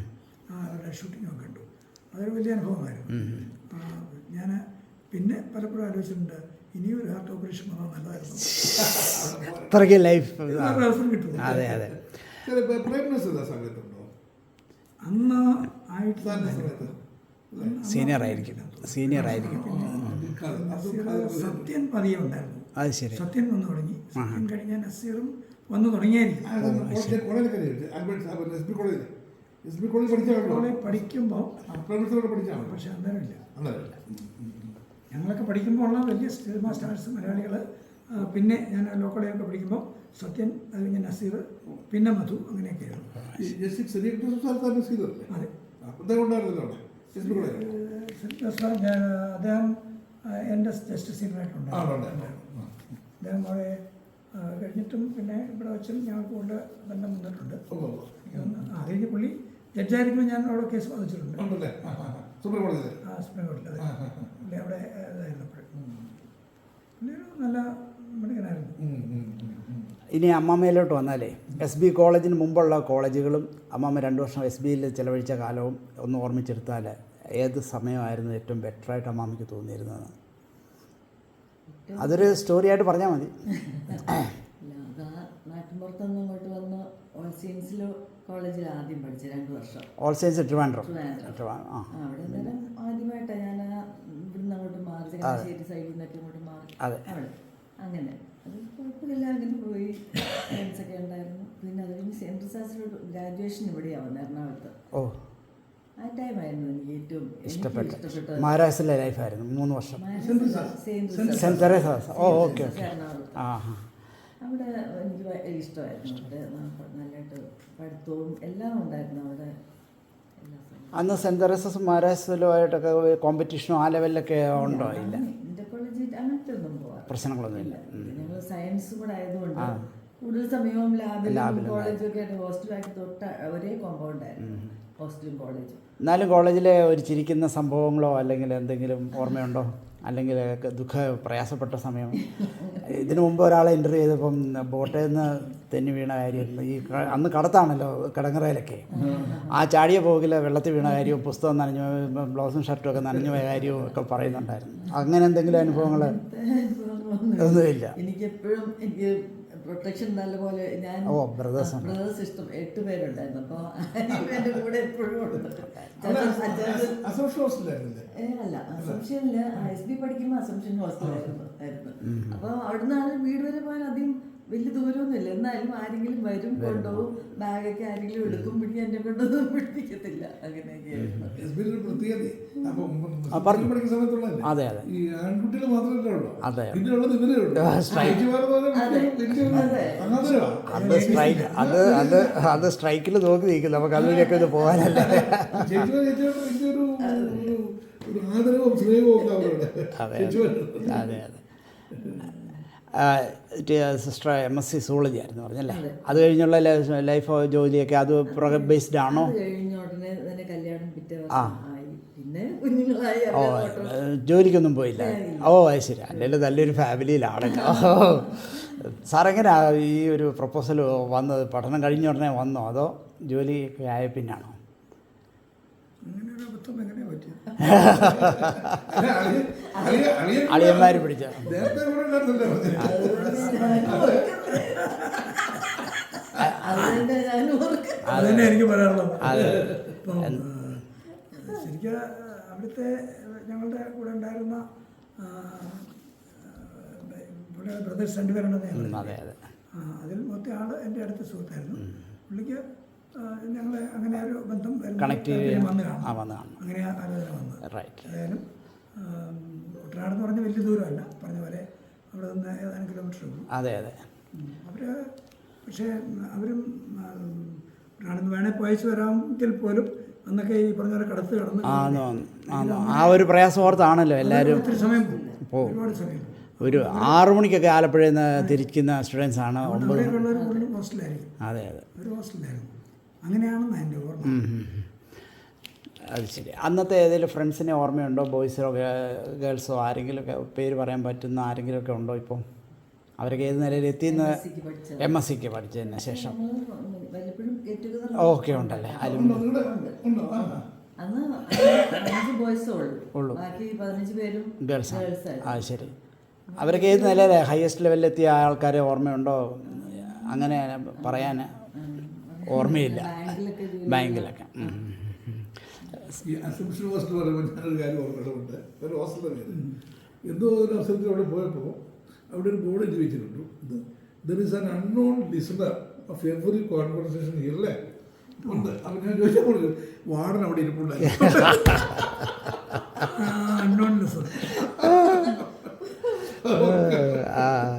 അതെ അതെ. റോങ് ആയിട്ടൊന്നും പറയണ്ടേ. There is A listener here. അതെ അതെ അതെ അതെ അതെ അതെ. സാറിൻ്റെ എന്തെങ്കിലും അനുഭവം ഉണ്ടോ ഓർമ്മ പറയാൻ? പെട്ടെന്ന് നമ്മൾ അന്ന് പറഞ്ഞു വിട്ടുപോയ ഏതെങ്കിലും കാര്യങ്ങളുണ്ടോ?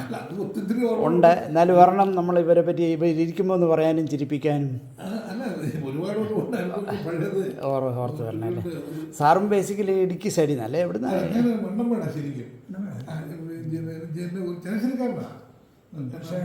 അവിടെ പോയത്. അപ്പം ഞങ്ങൾക്ക് അധ്യാപകരായിരുന്നു.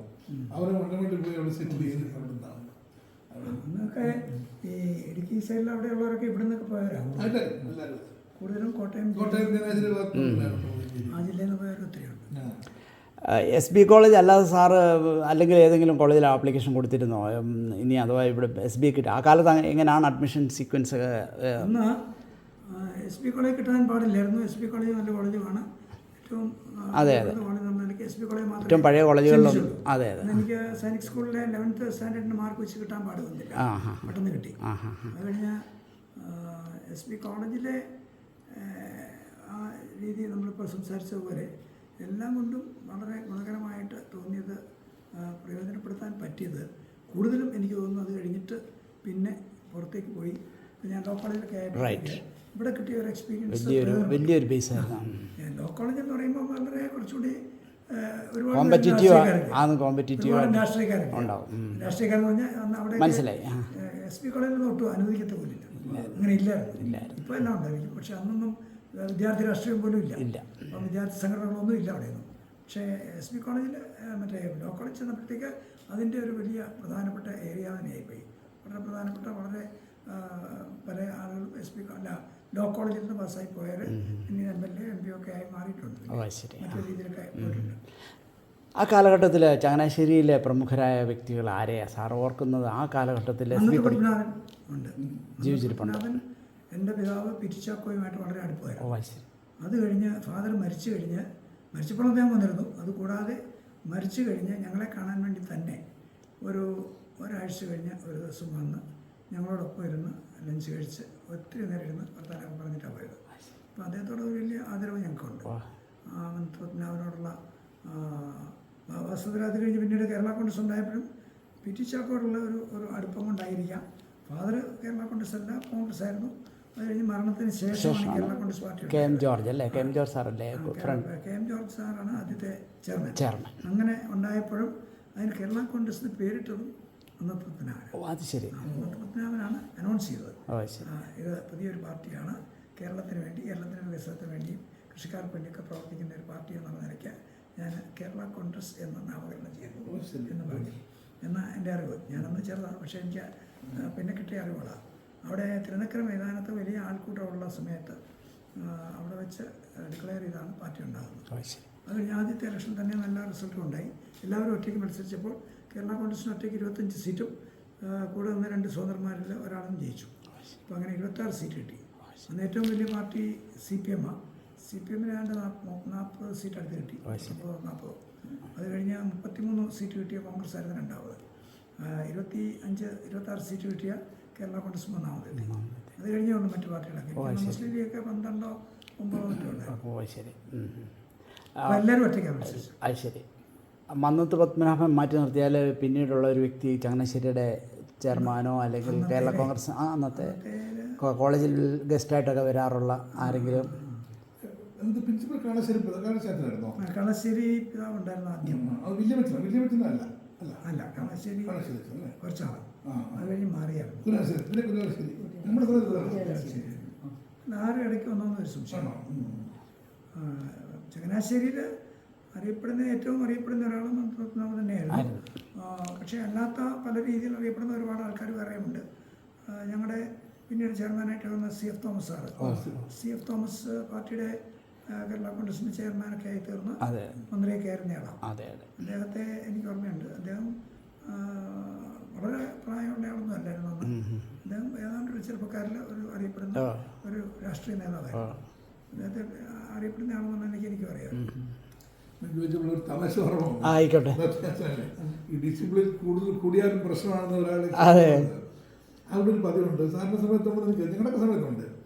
നമ്മൾ കോളേജിൽ വന്ന് ഒരു ബെല്ലടിക്കുന്ന സമയം പ്രാർത്ഥന നടത്തുന്നത് ആരൊക്കെ എവിടെയാണോ അവിടെ സ്റ്റാൻഡിലേക്ക് ഇവിടെ വന്നാലും അത് വലിയ കാണിച്ചത് നമ്മൾ നടന്നു വരുന്ന വഴിക്കാണെങ്കിലും ആ ബെല്ലടിച്ചു കഴിഞ്ഞാൽ എല്ലാവരും ഒരു അറ്റൻഷൻ ആയിരിക്കും. പിന്നെ അടുത്ത ബെല്ലടിക്കാൻ ഇറങ്ങുന്നു. ഇവർ ഈ കാലത്ത് ഫുട്ബോൾ കളിച്ചുകൊണ്ടിരിക്കുക. ഡോക്ടർ ഫിലിപ്പോസ് പറഞ്ഞോ, ഡോക്ടർ ഫിലിപ്പോസിനോട് പഠിച്ചത് അദ്ദേഹം പറഞ്ഞത് ഫുട്ബോൾ കളിച്ചുകൊണ്ടിരിക്കുന്ന സമയത്താണ് ഈ കാലത്ത് കൂടി പെട്ടെന്ന് ആഡ് ചെയ്ത് നിൽക്കുക. ഇവർ കളിച്ച് 2 ഗോൾ അവിടെ അടിച്ചു, ഇവിടെ 2 ഗോൾ ജയിച്ചു നിൽക്കുക. അപ്പം ഈ ബെല്ലടിച്ച പുള്ളി അറ്റസ്റ്റായി മറ്റാൾ കയറി ഒരു ഡിസിപ്ലിൻ കൂടിയാലും പ്രശ്നമാണ്. അതുപോലെ വേറൊരു കുഴപ്പങ്ങളുണ്ട്. ബോളിൻ്റെ ഡിസിപ്ലിൻ ഇല്ലല്ലോ, ബോൾ നേരെ പോയി. അത് ശരി. ഇനി മുന്നോട്ട് ഒരു കാര്യം കൂടെ ചോദിച്ചാൽ, എനിക്കറിയാം സെലിൻ പറഞ്ഞിട്ടുണ്ട് സാറിൻ്റെ 14-ാമത്തെ വയസ്സിലാണ് പിതാവ് മരിക്കുന്നത്. 3 സിസ്റ്റേഴ്സിൽ സാറ് ഒരാളേ ഉള്ളൂ. സാറ് ദുഃഖത്തിലായിരുന്നപ്പോഴും അവരെയൊക്കെ വളരെ ഇതായിട്ട് സാർ പോസിറ്റീവ് എനർജി കൊടുത്തു എന്നൊക്കെ പറഞ്ഞു. സാറിൻ്റെ യഥാർത്ഥ പ്രയാസം എന്തായിരുന്നു? അതായത് ഞാൻ സ്കൂളിൽ പഠിക്കുമ്പോഴാണ്, സൈനിക് സ്കൂളിൽ പഠിക്കുമ്പോഴാണ്. സൈനിക് സ്കൂളിൽ ഒന്ന് ആദ്യം പാങ്ങോടായിരുന്നു സൈനിക് സ്കൂൾ. അത് കഴിഞ്ഞ് പിന്നീട് അത് കഴക്കൂട്ടത്തേക്ക് മാറി. കഴക്കൂട്ടത്താണ് ഇപ്പോൾ സൈനിക് സ്കൂൾ. പക്ഷേ പാങ്ങോട് എന്ന് പറയുന്ന മിലിറ്ററി ബാരക്സിനോടൊപ്പം ചേർന്നായിരുന്നു. അപ്പോൾ എല്ലാം വലിയ മിലിറ്ററിക്കാരുടെ മാർച്ചും ഒക്കെ ഡെയിലി കാണാം. അപ്പോൾ അന്ന് പ്രിൻസിപ്പൽ കേണൽ സോമയ്യ എന്ന് പറഞ്ഞ ആളായിരുന്നു. അപ്പോൾ കേണൽ സോമയ്യ എന്നെ വിളിപ്പിച്ചു ഓഫീസിലോട്ട്.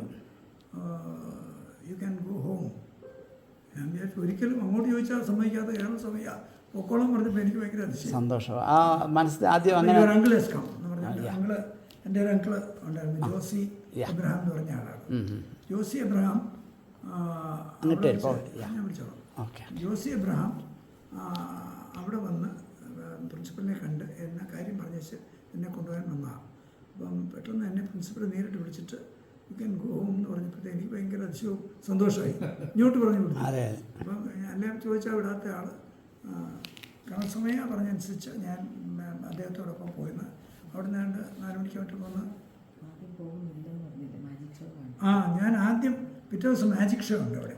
അതുകൊണ്ട് ഞാൻ ആദ്യം പറഞ്ഞു സാറേ ഇന്ന് എനിക്ക് പോകാൻ വയ്യ, നാളെ മാജിക് ഷോ ഉണ്ട്, അതുകൂടെ കഴിഞ്ഞിട്ട് ഞാൻ പോകാം എന്ന് പറഞ്ഞു. അന്നേരം പറഞ്ഞു അല്ല you go today itself, there is emergency എന്നാണ് പറഞ്ഞു. എന്നിട്ട് എന്നോട് കാര്യം പറഞ്ഞില്ല. ഞാൻ അത് കഴിഞ്ഞ് ഇങ്ങോട്ട് വരുന്ന വഴിക്ക് രാത്രി ആയപ്പോഴാണ് ചങ്ങനാശ്ശേരി വരെ കാറിലാണ് വരുന്നത്. ഓ അവിടുന്ന് തിരുവനന്തപുരത്ത് നിന്ന് ഇവിടെ ചമ്പതലിലോട്ട് വരിക. വരുമ്പോൾ എന്നെ കൊണ്ടുവന്ന ഒരു അങ്കിളുണ്ട്. അങ്കിളും ഞാനും കൂടെ പിന്നെ ഡ്രൈവറേ ഉള്ളൂ. അപ്പോൾ ഞങ്ങളിങ്ങനെ വരുമ്പോൾ ചങ്ങനാശ്ശേരി വരുമ്പോഴത്തേക്കാണ് ഒരു അനൗൺസ്മെൻറ്റ് കേൾക്കാം, പി ടി ചാക്കോ എന്നൊക്കെ പറഞ്ഞ്.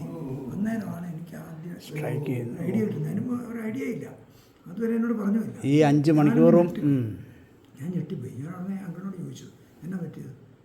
ഒന്നുമില്ല എന്നൊക്കെ പറഞ്ഞു. പക്ഷേ പി ടി ചാക്കോ നിര്യാതനായി എന്ന് എടുത്തു പറഞ്ഞേ കേട്ടില്ല. എന്നാലും പി ടി ചാക്കോയെ പറ്റി പറഞ്ഞ് ഉള്ള അനൗൺസ്മെൻ്റ് ആയിരുന്നു.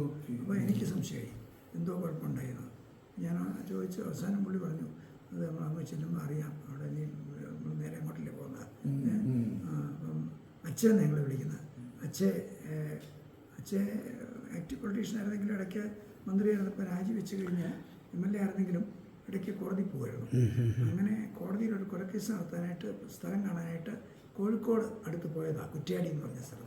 അപ്പോൾ കുറ്റ്യാടി പോയി അവിടെ നിന്ന് സ്ഥലം സ്ഥലം കാണാനായിട്ട് പോയി കഴിഞ്ഞ് കാറ് പോകുന്ന സ്ഥലം കഴിഞ്ഞ് കുറേ ജീപ്പ് കഴിഞ്ഞ് പിന്നെ നടന്നു പോകണമായിരുന്നു. നടന്നു പോകുന്ന സ്ഥലത്ത് ഇടയ്ക്ക് പെട്ടെന്ന് പുള്ളിക്കൊരു ചെറിയ വേദന വന്നിട്ട് നിർത്തി അവിടെ ഒരു കട്ടിൽ കൊണ്ടിട്ട് അവിടെ കിടത്തി. അവിടെ വെച്ചാണ് അവിടെ മരിക്കുന്നത്. അങ്ങനെ മരിച്ചു കഴിഞ്ഞ് പിന്നെ അവിടെ നിന്ന് പെട്ടെന്ന് കൊണ്ടുവരുമായിരുന്നു. കൊണ്ടുവന്നതിനെ പറ്റി തന്നെ അന്നൊക്കെ ഒരു പറച്ചിലുണ്ട്. പുള്ളിയെ ആരും അറിയിക്കാതെ പെട്ടെന്ന് കൊണ്ടുവരാൻ പുള്ളിയുടെ ചില എതിർപ്പുള്ള കോൺഗ്രസിൻ്റെ നേതാക്കന്മാർ ശ്രമിച്ചെന്നോ ഒക്കെ പറയുന്നു. പക്ഷേ തൃശ്ശൂർ വന്നപ്പോൾ തൃശ്ശൂർ DCC-കാരെല്ലാം കൂടെ പറഞ്ഞു ഒരു കാരണവശാലും അങ്ങനെ ഉണ്ടാകാൻ പറ്റില്ല, പി ടി ചാക്കോയ്ക്ക് എല്ലാം ആദരവ് കൊടുത്ത് കൊണ്ടുപോകണം. അതുകൊണ്ട് ഭയങ്കരമായിട്ട് പിന്നെ ഓപ്പൺ ജീപ്പിൽ വലിയ പ്രൊസഷനായിട്ടാണ് പോയത്. അത് കോട്ടയത്ത് എത്തിയപ്പോഴത്തേക്ക് 3 മണി മറ്റുമായി, ഉച്ച കഴിഞ്ഞു. അതുവരെ ആ കാറൊക്കെ അവിടെ നിന്ന് പോന്നിട്ട് ഞാൻ പറഞ്ഞ അന്ന് അതിനകത്ത് പങ്കെടുക്കാനായിട്ട് അവിടെ രാത്രി പോയത് എനിക്കൊരു വലിയ ഷോക്കായിരുന്നു. അവിടെ ചെന്ന് കഴിഞ്ഞപ്പോഴത്തേക്ക് മനസ്സിലായി. പക്ഷേ അമ്മയും എല്ലാവരും കരയുക. അപ്പം അങ്ങനെ കാര്യം എല്ലാം മനസ്സിലായി. പിന്നെ ഒന്നും പ്രത്യേകിച്ച് പറയാനില്ലായിരുന്നതുകൊണ്ട് എനിക്ക് ഒന്നും ചെയ്യാൻ പറ്റുന്നില്ലായിരുന്നു. പക്ഷേ എൻ്റെ അനിയന്മാർ 2 പേരുണ്ട്. എൻ്റെ ഏറ്റവും മൂത്ത 3 പെങ്ങന്മാരും പിന്നെ ഞാൻ പിന്നെ 2 അനിയന്മാരുണ്ട്. അപ്പോൾ അവരോട് ഉൾപ്പെടെ പല കാര്യങ്ങളിലും ഞാൻ പറഞ്ഞു കൊടുത്തിട്ടുണ്ട് പലപ്പോഴായിട്ട്. അതൊക്കെ ദൈവത്തിൻ്റെ നിശ്ചയമാണ്. ദൈവത്തിൻ്റെ നിശ്ചയം അനുസരിച്ച് ഫാദർ 49 വയസ്സിലാണ് മരിക്കുന്നത്. ഇത്ര വയസ്സേ ഉള്ളൂ. അപ്പം ഞങ്ങൾക്കൊക്കെ വലിയ വിഷമമാണ്. എനിക്ക് 13 വയസ്സേ ഉള്ളൂ. അനിയന്മാരായാലും ചെറുതാണല്ലോ. അവരോടൊക്കെ പറഞ്ഞ് ചില ഞാൻ അവർക്കൊന്നും വിഷമം തോന്നാതിരിക്കാൻ വേണ്ടി പറയുമായിരുന്നു.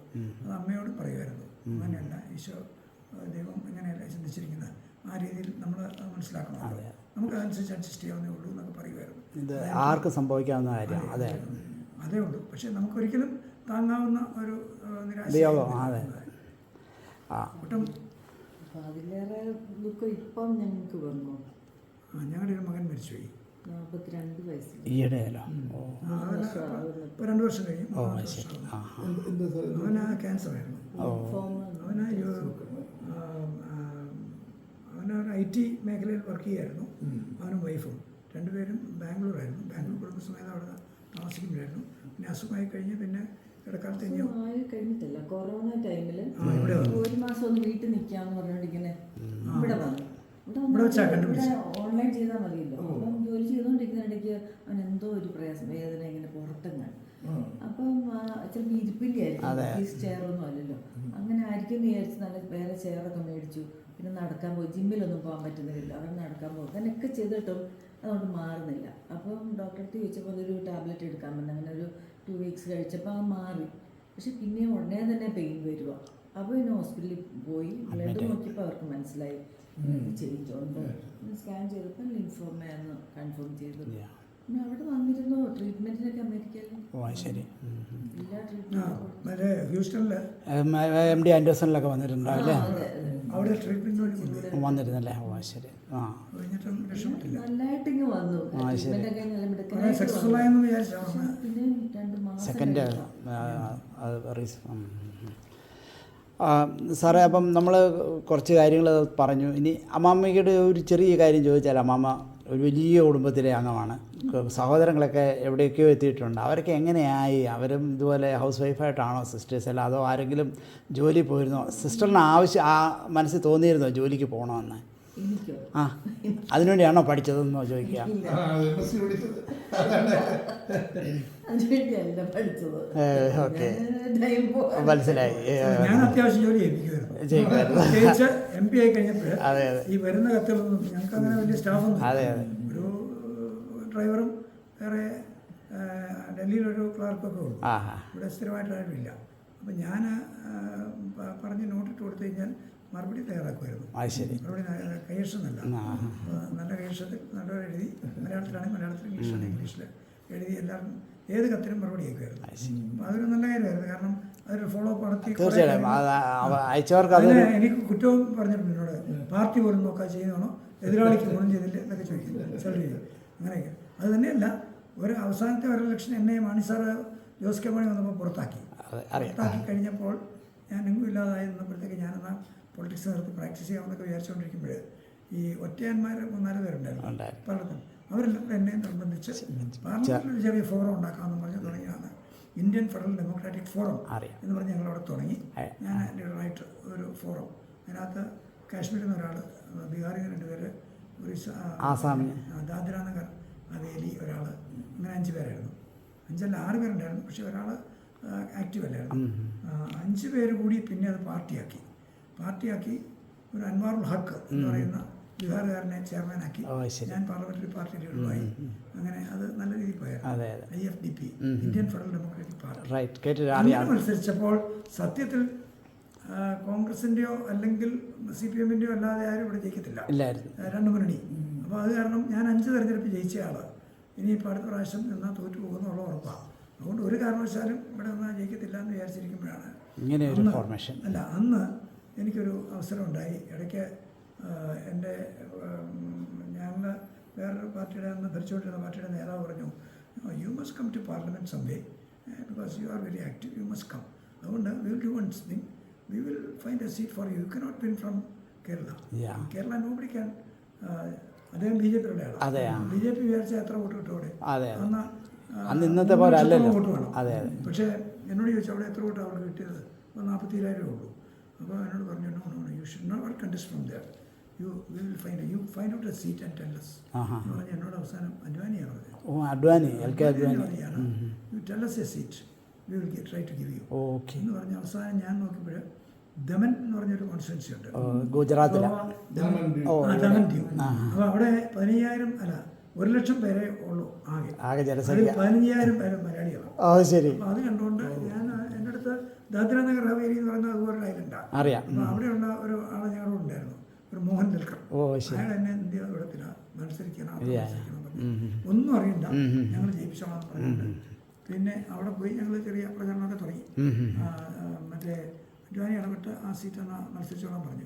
അവർക്ക് ഇച്ചിരി പ്രയാസം ഉണ്ടെന്നൊക്കെ പറഞ്ഞു വെച്ച് പിന്നെ സാറിൻ്റെ ഞാൻ because we have to see that you come to parliament. അതുകൊണ്ട് you can contest എന്ന് പറഞ്ഞു.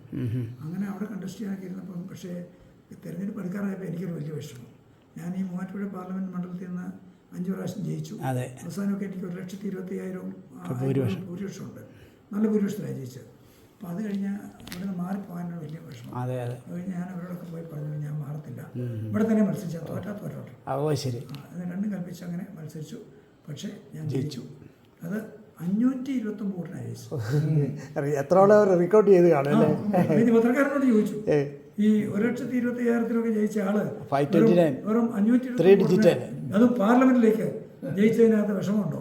അപ്പം ഞാൻ പറഞ്ഞില്ല, അതിനകത്തെ ഓരോ വോട്ടിനും 1,00,000 വോട്ടിൻ്റെ വിലയാണ്. അന്നൊന്നും ചിന്തിക്കത്തില്ല, 2 മുന്നണിക്കെതിരായിട്ട് UDF LDF അല്ലാതെ വേറെ ഒരാൾക്ക് ജയിക്കത്തില്ല. അപ്പം അങ്ങനെ അന്ന് ജയിച്ചു. ജയിക്കാൻ പറ്റിയ വലിയൊരു അത് കമ്മ്യൂണിറ്റി എല്ലാം സാറിനെ ഹെൽപ്പ് ചെയ്തു. അതുകൊണ്ടൊക്കെ അത് കഴിഞ്ഞിട്ട് ആ ഇലക്ഷൻ തന്നെ ഒരിക്കൽ ഞാൻ ഇറങ്ങിയെന്നാണെന്ന് തോന്നുന്നു. അവിടെ കൂടെ പാസ് ചെയ്തപ്പോഴത്തേക്ക് ഈ പുള്ളിക്കാരത്തിൻ്റെ കൈവശത്തിലുള്ള ഒരു കത്ത് എന്നെ കൊണ്ട് ഒരാൾ കാണിച്ചു പറഞ്ഞു, സാറിന് ഞാൻ ഒരു എഴുത്തയച്ചുള്ളൂ, പക്ഷേ സാറിൻ്റെ 3 മറുപടി വന്നു. അത് വേറെ ഒരാളുടെ അങ്ങനെ കിട്ടാറില്ല. അവർ പറഞ്ഞു, ശരിയാണ് 3 മറുപടി എന്ന് പറയുന്നത് ആദ്യം എനിക്ക് കത്ത് കിട്ടിയെന്ന് പറഞ്ഞ് ഒരെണ്ണം അയച്ചു, അത് മന്ത്രിക്ക് കൊടുത്തിട്ടുണ്ടെന്ന് അവർ പറഞ്ഞ്. അത് കഴിഞ്ഞ് മന്ത്രിയുടെ വന്നപ്പോൾ ആ മറുപടി അയച്ചു. പിന്നെ ആ കാര്യം സംഗതി ശരിയായെന്ന് പറഞ്ഞുകൊണ്ട് 3 കത്ത് അയച്ചു. അപ്പോൾ 3 കത്തുമായിട്ടാണ് വരുന്നത്. എന്നിട്ട് എന്നോട് പറഞ്ഞു, ഇത് ഭയങ്കര ഒരു കാര്യമാണ്, അതുകൊണ്ട് ഇത്തവണ സാറിനാണ് ഞങ്ങളുടെ വോട്ട്. അപ്പോൾ ഞാൻ പറഞ്ഞു അത് ജനഹൃദയങ്ങളിലെത്തി. സന്തോഷം എന്ന് പറഞ്ഞു കഴിഞ്ഞപ്പോഴത്തേക്ക് ഞാൻ ചോദിച്ചു, അല്ല പുള്ളി തന്നെ ചോദിച്ചു, അല്ല പാർട്ടി ഒന്നും ചോദിക്കുമല്ലോ അല്ലേ, ചോദിക്കരുത് എന്ന് പറഞ്ഞു. പുള്ളി തന്നെ പറയാം, ഞാൻ CPM ആണ്, പക്ഷേ ഈ പ്രാവശ്യം വോട്ട് സാർ അങ്ങനെ ജയിച്ചു. അതാ കാരണം. മേൽക്കുട്ടി ഒന്നും ചെയ്യുമല്ലോ എന്ന് പറഞ്ഞാൽ ശരിയല്ല. അല്ല, ഞാൻ ചോദിച്ചു എന്നുള്ളേ ഉള്ളൂ. കാരണം കരുതി എന്നുള്ളതെനിക്ക് അത്യാവശ്യം. അതുകൂടാതെ ഞാൻ ചെറിയൊരു നോട്ട് ഇട്ട് കൊടുത്താൽ മതി. ആദ്യമൊക്കെ ഞാൻ തന്നെയായിരുന്നു എഴുതുക, പിന്നെ ഞാനൊന്നും എഴുതണ്ട, ജസ്റ്റ് നോട്ട് ഇട്ട് കൊടുത്തു കഴിഞ്ഞാൽ അറിയാം. അപ്പോൾ അത് വെച്ചുകൊണ്ട് മറുപടിയും എല്ലാം കേട്ടിട്ട് പോയാൽ അല്ല, അത് വലിയ ജോലിയായിരുന്നു. അല്ല, അന്നത്തെ കാലത്ത് SBയിൽ ഒരു സീറ്റ് MSCക്കൊക്കെ കിട്ടുക എന്ന് പറഞ്ഞാൽ എത്രയിടത്തൊക്കെ പോയിട്ട് അങ്ങനെ ഒരു സീറ്റിൽ വരുന്ന പിള്ളേരെന്ന് പറഞ്ഞാൽ മെഡിസിൻ കിട്ടാതെയൊക്കെ വന്നവർ എങ്ങനെയും ഒരു ലെക്ചറർ ആവാനോ ഒക്കെ ഉള്ള ഒരു ഇതിന് വേണ്ടിയാണ് ആ ഒരു സീറ്റ്, ജോലിക്ക് വേണ്ടി അല്ല പഠിച്ചതെന്ന് പറയുമ്പോഴേ അത് ജസ്റ്റ് ഒരു ഇത് പറഞ്ഞു. സാറിൻ്റെ ബയോഗ്രഫി വായിക്കുമ്പം പാർലമെൻറ്റിൽ നടത്തിയ റബ്ബർ സമരം വലിയ ഹിറ്റായിട്ടാണ് കാണുന്നത്. അതിനെപ്പറ്റി ഒന്ന് സാറ് പറയാം. റബ്ബർ ഷീറ്റ് ചുറ്റി സമരങ്ങൾ നടത്തിയിട്ടുണ്ട്, പ്രത്യേകിച്ച് കേരളവുമായി ബന്ധപ്പെട്ട പല കാര്യങ്ങളും. അതിൽ റബ്ബർ മാത്രമല്ല, നമുക്ക് ഇവിടെ റെയിൽവേ സോൺ വേണം എന്ന് പറഞ്ഞ് ഞാൻ സമരം ചെയ്തിട്ടുണ്ട്. റെയിൽവേ സോൺ കേരളത്തിൽ ഇന്ന് വരെയും കിട്ടിയിട്ടില്ല. ഇല്ല. പക്ഷേ റബ്ബർ സമരം നടത്തിയത് റബ്ബർ ഷീറ്റ് ചുറ്റി ഉരുണ്ട് പാർലമെന്റ് മുമ്പിൽ കൂടെ കേന്ദ്രത്തിൽ കൂടെ പോയത്, പാർലമെന്റിന്റെ അതിലൂടെ പോയത്. പിന്നെ വേറൊരു കാര്യം കൂടി ചെയ്തിട്ടുണ്ട്, അത് ഒരിക്കലും ചെയ്യാൻ പാടില്ലാത്തതാണ്. ഈ റബ്ബർ ഷീറ്റ് പാർലമെന്റിനകത്ത് കയറ്റാൻ പറ്റില്ല. പക്ഷേ എൻ്റെ ഒരു ബ്രീഫ് കേസ് ഉണ്ട്, ആ ബ്രീഫ് കേസിനകത്ത് ആരും അറിയാതെ ഒരെണ്ണം മടക്കി വെച്ചു, പെട്ടെന്ന് കാണത്തില്ല. അപ്പോൾ MP-മാരുടെ ആണ്ടൊക്കെ കടത്തുള്ളൂ, ഇതിനകത്ത് വേറെ അങ്ങനെ ദ്രോഹപരമായത് കാണത്തില്ലല്ലോ എന്ന് വിചാരിച്ചു. ഞാനിതും കൊണ്ട് കയറി അവിടെ പോയിട്ട് സമയമായപ്പോഴത്തേക്ക് റബ്ബറിൻ്റെ ഇഷ്യൂവിൽ ഞാൻ ഒരു പറയാൻ ഉദ്ദേശിച്ചത്, എൻ്റെ ചാൻസ് വന്നപ്പോഴത്തേക്ക് ഞാൻ റബ്ബർ ഷീറ്റ് അങ്ങ് പൊക്കി. ഭയങ്കര ബഹളം, പറഞ്ഞ് ബോംബാണോ ചിലരൊക്കെ. ഞാൻ പറഞ്ഞു ബോംബൊന്നുമില്ല, ഇത് റബ്ബറാ, ഇത് കർഷകൻ്റെ പ്രയത്നത്തിൽ നിന്ന് ഉണ്ടാകുന്നത്. കർഷകൻ പ്രയത്നിച്ച് റബ്ബർ പാലായി വരുന്നത്, പിന്നെ കർഷകനാണ് ഇങ്ങനെ ആക്കുന്നത് എന്നൊക്കെ പറഞ്ഞ് മനസ്സിലാക്കിയപ്പോഴത്തേക്ക് അന്ന് സോമനാഥ് ചാറ്റർജി എന്ന് പറഞ്ഞ ഒരാളായിരുന്നു, നല്ല വണ്ണമുള്ള. അങ്ങനെ പറഞ്ഞു, mister Thomas, you cannot do this, I have to take action against you. ഞാനത് കേൾക്കാത്ത പറ്റി പറഞ്ഞുകൊണ്ടിരിക്കുക. പിന്നെയും പറയാം റബ്ബറിൻ്റെ വെയിറ്റൊക്കെ പറഞ്ഞു റബ്ബറിൻ്റെ ഗുണമൊക്കെ പറഞ്ഞുകൊണ്ടിരിക്കുക. അപ്പോൾ അവസാനം പുള്ളി എന്നോട് പറഞ്ഞു, C mister Thomas, I have to quote the rule. See, as per this rule, you have to be ousted from the house. ഞാൻ അങ്ങനെ മൈൻഡ് ചെയ്യാതെ പിന്നെയും പറഞ്ഞുകൊണ്ടിരിക്കുക. അവസാനം അങ്ങനെ പറഞ്ഞു, mister PC Thomas is ousted from the Lok Sabha. പുറത്താക്കി. എത്ര ദിവസത്തേക്ക്?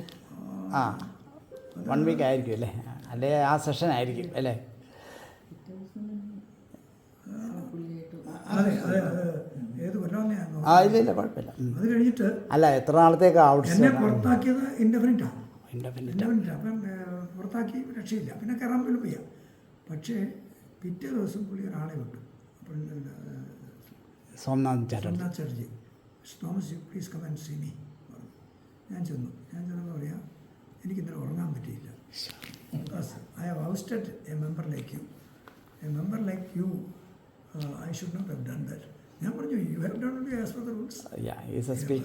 Wrong is on my part, but I did this because I wanted to make that a very big issue, and that has been done. But of course, I know very well, ഒരു കാരണവശാലും അങ്ങ് ചെയ്തത് തെറ്റല്ല എന്ന് പറയിപ്പിക്കാൻ നോക്കുമ്പോൾ അവനോട് പറയാം, mister Thomas, എനിക്ക് ഉറക്കം വന്നില്ല, ഇനിയാണല്ലോ എനിക്ക് ഉറങ്ങാൻ പറ്റില്ല, so I am going to take you back. അദ്ദേഹം തന്നെ പറഞ്ഞു, അങ്ങേക്ക് അങ്ങനെ എടുക്കാൻ പറ്റുമോ? ഞാൻ അതിനൊന്നും നോക്കുന്നില്ല.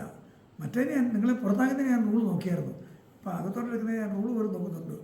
U are asked to come back to the house. അതെനിക്കൊരു വലിയ ആശ്വാസമായി. അല്ല, ഞാൻ പറഞ്ഞ റബ്ബർ മാത്രമല്ല, വേറെ പല ഇഷ്യൂസിൽ നമ്മൾ കേരളത്തിലെ മലയാളികളെ സംഘടിപ്പിച്ചുകൊണ്ട് പല കാര്യങ്ങളും ചെയ്യാൻ പറ്റും.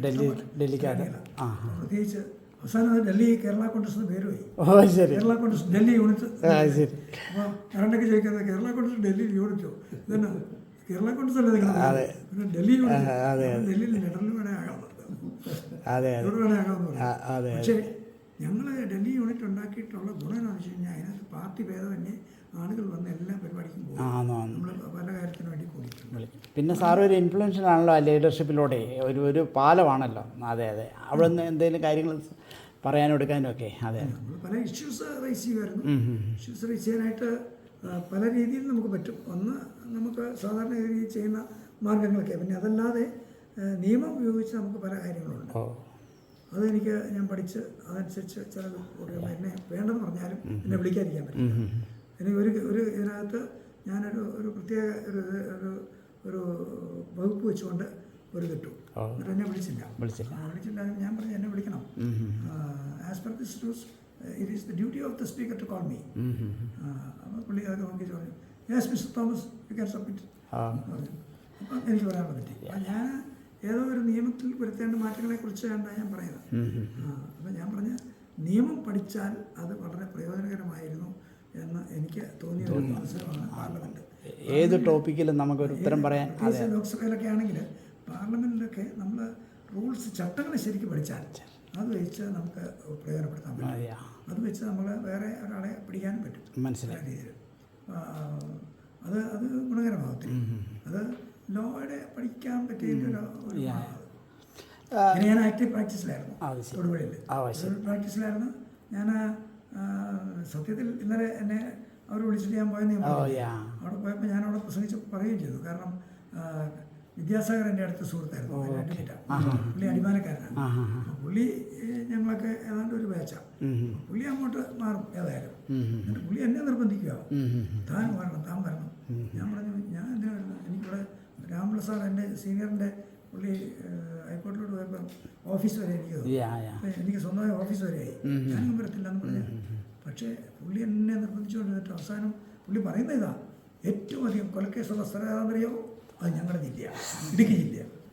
ശരിയാ, കണക്കനുസരിച്ച് എങ്ങനെയായിരുന്നു. അവസാനം നീ വരുവാണെങ്കിൽ കേസ് മുഴുവൻ നിൻ്റെ ഇരിക്കും. പുള്ളി ഒരു കാര്യം കൂടെ പറയും, ഇപ്പോൾ അവിടെയുള്ള മിടുക്കന്മാരായ വക്കീലന്മാരാരും കൊലക്കേസ് നടത്തിയിട്ട് പരിചയമില്ല, എനിക്ക് ഇച്ചിരി പരിചയമുണ്ടല്ലോ. അത് വെച്ചുകൊണ്ട് അങ്ങനെ അവസാന നിമിഷത്തിൽ ഞാൻ പ്ലാൻ ചെയ്ത് സമ്മതിച്ച് പോവുകയായത്. പോയത് ഗുണമുണ്ടായി. അവസാനം ഏറ്റവും വലിയ ക്രിമിനൽ ലോയറായി. പ്രത്യേകിച്ച് കൊലക്കേസ് ഏറ്റവും കൂടുതൽ ഞാനായിരുന്നു. അത് കഴിഞ്ഞാൽ ഈ അസംബ്ലി ഇലക്ഷൻ നടത്താനായിട്ട് എന്നെ നിർബന്ധിച്ചപ്പോൾ ഞാൻ സമ്മതിച്ചില്ല. വാഴൂർ ഇലക്ഷൻ. നാരായണക്കുറുപ്പ് സാർ ഞങ്ങളോടായിരുന്നു. അദ്ദേഹം വേറെ പാർട്ടിയിലേക്ക് പോയി. അപ്പോൾ അവിടെ വേക്കൻ്റായി. അങ്ങനെ വന്നപ്പോഴത്തേക്ക് ഞങ്ങളുടെ പാർട്ടിയിൽ നിന്ന് ഒരാളെ നിർത്താൻ വേണ്ടി മാൻസാറിനോടെയാണ്. മാൻസാർ അവിടെ ആരും ഇല്ല. ഞങ്ങളുടെ കൂടെ നിൽക്കേണ്ടത് 4 പേര് തമ്മിൽ ഭയങ്കര അടിയാണ്, ആർക്ക് സീറ്റ് വേണമെന്നുള്ളത്. അപ്പോൾ ആ 4 പേരും വന്ന് എന്നെ കാണും. എൻ്റെ ചോദിക്കും, സാറേ ഞാൻ നോക്കുന്നുണ്ട്, പക്ഷെ എനിക്ക് തന്നില്ല സാർ നിൽക്കാം. അങ്ങനെ എനിക്ക് മനസ്സിലായി 4 പേരും ഭയങ്കര അടിയാണ്. അപ്പം ഞാൻ പറഞ്ഞു, 4 പേരും കൂടെ ഒരുമിച്ച് വന്ന് പറഞ്ഞാൽ ഞാൻ നിൽക്കാം. ചുമ്മാ പറഞ്ഞാൽ ഒരിക്കലും നടക്കത്തില്ലെന്നറിയാം. കാരണം ഇവർ അതുപോലെ അടിയാണ്. അവസാനം സീറ്റ് മാണി സാറ് വിട്ടുകൊടുക്കും എന്ന് അറിഞ്ഞുകൊണ്ട് ഈ 4 പേരും കൂടെ വന്ന് ഞാൻ അന്നേരം കേസ് നടത്തിക്കൊണ്ടിരിക്കുക. 12 മണിക്ക് അവരെത്തി. വൈകിട്ട് 5:30 കഴിഞ്ഞ് 6 മണി കഴിഞ്ഞിട്ട് എന്നെ കാണാൻ പറ്റിയത്. രാത്രി 12:30 വരെ ഇരുന്ന് സംസാരിച്ചു. അവസാനം എന്നെ കൊണ്ട് സമ്മതിപ്പിച്ചു. അങ്ങനെ വാഴൂർ മത്സരിക്കാൻ തീരുമാനിച്ചു. 1987 ആദ്യം അങ്ങനെ വാഴൂർ മത്സരിച്ചു. കാനൻ രാജേന്ദ്രൻ ഞാനുമായിട്ട് മത്സരിച്ചു. എന്നിട്ട് വോട്ട് എണ്ണിയത് ചങ്ങനാശ്ശേരിയില്ല. ചങ്ങനാശ്ശേരിയിൽ അവിടുത്തെ സ്കൂളിൽ അവിടെ വെച്ചായിരുന്നു. കൗണ്ടിങ് കഴിഞ്ഞ് ഞങ്ങൾ ഇറങ്ങി വന്നപ്പം ഞാൻ രാജേന്ദ്രനും കൂടെ ഇറങ്ങി വന്ന് കാനൻ രാജേന്ദ്രനെ ഞാൻ ഓപ്പൺ ജീപ്പ് കയറ്റി കൈ കൊടുത്താണ് ഞാൻ വിട്ടത്. അപ്പോൾ അവിടുന്ന് ഭയങ്കര കാർച്ച ഉറക്കെ. ഞാൻ നോക്കി ഞങ്ങളുടെ പാർട്ടിക്കാരെന്ന് മനസ്സിലായി. അപ്പോൾ ഓടിച്ചു തന്നു. ഞാൻ പറഞ്ഞു തോറ്റെന്നിരിക്കും, പിന്നെ ശ്രമിക്കാമെന്നേ. ഒരിക്കൽ തോറ്റെന്ന് വിചാരിച്ച എന്നെ പ്രശ്നം. തോറ്റതിലല്ല ഞങ്ങൾക്ക് പ്രശ്നം. പറഞ്ഞ വാക്ക് ഞാൻ പറയുന്നില്ല. ആ പുള്ളിക്ക് എന്തിനാ കൈ കൊടുത്തു?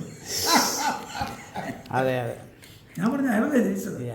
സാറിന് അവിടെ പോയി കൊലക്കേസ് നടത്തണം, അല്ലാതെ ഇവിടെ നിൽക്കണമെന്നില്ല. ഇവന്മാരുടെ ഈ നിർബന്ധം ഈ ബുദ്ധി കണ്ടിട്ടാണ് ഞാൻ അവസാനം ആക്റ്റീവായത്. ഞാൻ ശനി ഞായറും ഓടിപ്പോകുമായിരുന്നു. ഞാൻ വാഴൂർ നിയോജകമണ്ഡലം ആയതുകൊണ്ട് ചോദിക്കാം, ആ 4 പേരുടെ പേര് പറയുന്നതിന് സാറിന് ബുദ്ധിമുട്ടുണ്ടോ? ഒന്ന് ഈപ്പൻ വർഗീസായിരുന്നു, ഈപ്പൻ ജേക്കബ്,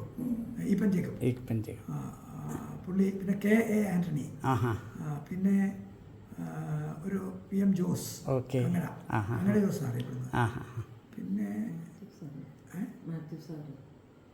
മാത്യു സാറ് ഒരു വാഴൂരിനകത്ത് തന്നെയാണ്. ഇവരെല്ലാം വാഴൂർ. അപ്പോൾ ആ പുള്ളിയും ഒരു വാകത്താനത്ത് വരും. അന്ന് വാതാനം ഇതിൻ്റെ വാഴൂര. അപ്പം പുള്ളിയും നിൽക്കാൻ ആഗ്രഹിക്കുന്നത് 4 പേരും തമ്മിലാണ് പിടുത്തം. ഏതായാലും അന്ന് തോറ്റ് കഴിഞ്ഞ് ഇവരുടെ ഈ താല്പര്യം കാരണം, ഇവരുടെ ഈ വിഷമം കാരണം വാഴൂർ തിരിച്ചു പിടിക്കണം എന്ന ആഗ്രഹത്തിൽ ഞാൻ ശനി ഞായർ ഓടി ഇവിടുന്ന് അങ്ങ് പോകും. തൊടുപുഴ പോയി ശനി ഞായറും അവിടെ പദയാത്രയും മറ്റൊക്കെ നടത്തി ആക്റ്റീവായി. പക്ഷേ 2 കൊല്ലം കഴിഞ്ഞപ്പോൾ പാർലമെൻറ്റ് ഇലക്ഷൻ വന്നപ്പോൾ മണി സാറിനെ വിളിച്ചു പറഞ്ഞു, നീ പാർലമെൻറ്റ് നിൽക്കണം. ഞാൻ പറഞ്ഞു, മണി സാർ എനിക്ക് വാർഡ് തിരിച്ചു പിടിക്കണം. വേണ്ട, അങ്ങനെ അമിത മോഹമൊന്നും വേണ്ട. നിന്റെ പിതാവ് സാക്ഷാൽ പി ടി ചാക്കോ അവിടെ നിന്നപ്പോൾ എത്ര വോട്ടിന് അയച്ചതറിയോ? 81 വോട്ടിന് അയച്ചു അസംബ്ലിയിൽ. അതുകൊണ്ടേ അത്ര വലിയ അമിത മോഹമൊന്നും വേണ്ട. ശരി, പുള്ളി എന്തിനാ സമ്മതിക്കില്ല. പിന്നെ അവസാനം ഞാൻ എൻ്റെ നിർബന്ധത്തിലാണ് നിർത്തിയത്. പക്ഷേ മറ്റേ പാർലമെൻറ്റ് ഇലക്ഷൻ വന്നപ്പോഴത്തേക്ക് വിളിക്കാൻ പറഞ്ഞ് പുള്ളി parliament will be much better for you എന്നൊക്കെ പറഞ്ഞ് പിന്നെ പാർലമെൻറ്റിൽ നിർത്തി. പാർലമെൻറ്റ് ജയിച്ചു കഴിഞ്ഞാൽ പിന്നെ ആക്റ്റീവായിരുന്നു. സാറ് 6 പ്രാവശ്യം. ഈ പൊളിറ്റിക്സിൽ എങ്ങനെയാണ് പെട്ടെന്നൊരു കയറാൻ സാറ് പഠിക്കുകയായിരുന്നല്ലോ, എങ്ങനെ ഈ പൊളിറ്റിക്സിലെ ആ എൻട്രി പോയിൻ്റ് ഏതാണ്? പൊളിറ്റിക്സാണ് ഏറ്റവും കൂടുതൽ കോമ്പറ്റീഷൻ എന്നുള്ളത് ശരിയാണ്. തമ്മിൽ ഭയങ്കര കോമ്പറ്റീഷനാണ്. പക്ഷേ ആ കോമ്പറ്റീഷനിൽ അങ്ങോട്ടും ഇങ്ങോട്ടും പാരവെപ്പൊക്കെ ഉണ്ട്. പക്ഷേ അതൊക്കെ ഉണ്ടെങ്കിലും ആ ഒരു ശക്തമായിട്ടുള്ള ഒരു മുന്നേറ്റം നടത്താനായിട്ട് പറ്റിയില്ലെങ്കിൽ ഒരു പാർട്ടിക്ക് മുന്നോട്ട് പോകാൻ പറ്റത്തില്ല. അവരുടെ ആ ഒരു സ്പിരിറ്റ് അത് ഏത് പാർട്ടിയിലും ഉണ്ട്, പല രീതിയിലുണ്ട്. അത് ഞങ്ങളുടെ പാർട്ടിയിലൊക്കെ വളരെ കാര്യമായിട്ടുണ്ടായിരുന്ന ഞാൻ ഓർക്കുന്നുണ്ട്. അത് ഉണ്ടെങ്കിൽ മുന്നോട്ട് നീങ്ങാനായിട്ടുള്ള ഒരു ഉത്തേജനമാകും. അത് വെച്ചുകൊണ്ട് മുന്നോട്ട് പോകാൻ പറ്റും. ഈ KM ജോർജ് സാറിനെ പറ്റി 2 വാക്ക് ഓർമ്മയിൽ എന്താ സാർ കണ്ടിട്ടില്ലേ? അതിന് ജോർജ് സാറിനെ എനിക്കറിയാം. ജോർജ് സാറ് ഞാൻ തൊടുപുഴ പ്രാക്ടീസ് ചെയ്യുമ്പോൾ ഞാൻ ജോർജ് സാറിനെ അവിടെ പോയി കണ്ടിട്ടൊക്കെ ഉണ്ട്. ജോർജ് സാറ് നല്ല മനുഷ്യനായിരുന്നു. പുള്ളി കേരള കോൺഗ്രസ് ഉണ്ടായപ്പോഴേ ആദ്യമൊക്കെ പുള്ളി വരത്തില്ലെന്നാണ് വിചാരിച്ചത്. കാരണം പുള്ളിക്ക് അവിടെ വലിയ മന്ത്രിസ്ഥാനമൊക്കെ കൊടുക്കാനായിട്ട് അന്ന് കോൺഗ്രസ് തയ്യാറായി. കോൺഗ്രസ്സായിരുന്നു. അതെ. അപ്പോൾ പുള്ളി അവിടെ അങ്ങോട്ട് പോകുമെന്നാണ് വിചാരിച്ചത്. പക്ഷേ പുള്ളി പോയില്ല. അവസാനം പുള്ളി കേരള കോൺഗ്രസിനോട് വന്ന് പുള്ളിയെ ചെയർമാനാക്കി. ചെയർമാൻ എന്നുള്ള നിലയ്ക്കൊന്നും അല്ലാതെ തൊടുപുഴയായിരുന്നുകൊണ്ട് പല കാരണത്തിനും ഞാൻ പോയി കാണുകയൊക്കെ ചെയ്യാം. പുള്ളി ഒരു നല്ല മനുഷ്യനായിരുന്നു. കാര്യമൊക്കെ പറഞ്ഞാലും. നാരായണക്കുറുപ്പ് സാറിനെ പറ്റി ഒരു വാക്ക് പറഞ്ഞാൽ എന്തായിരിക്കും? സാർ നല്ലൊരു നല്ല മിടുക്കനായിരുന്നു.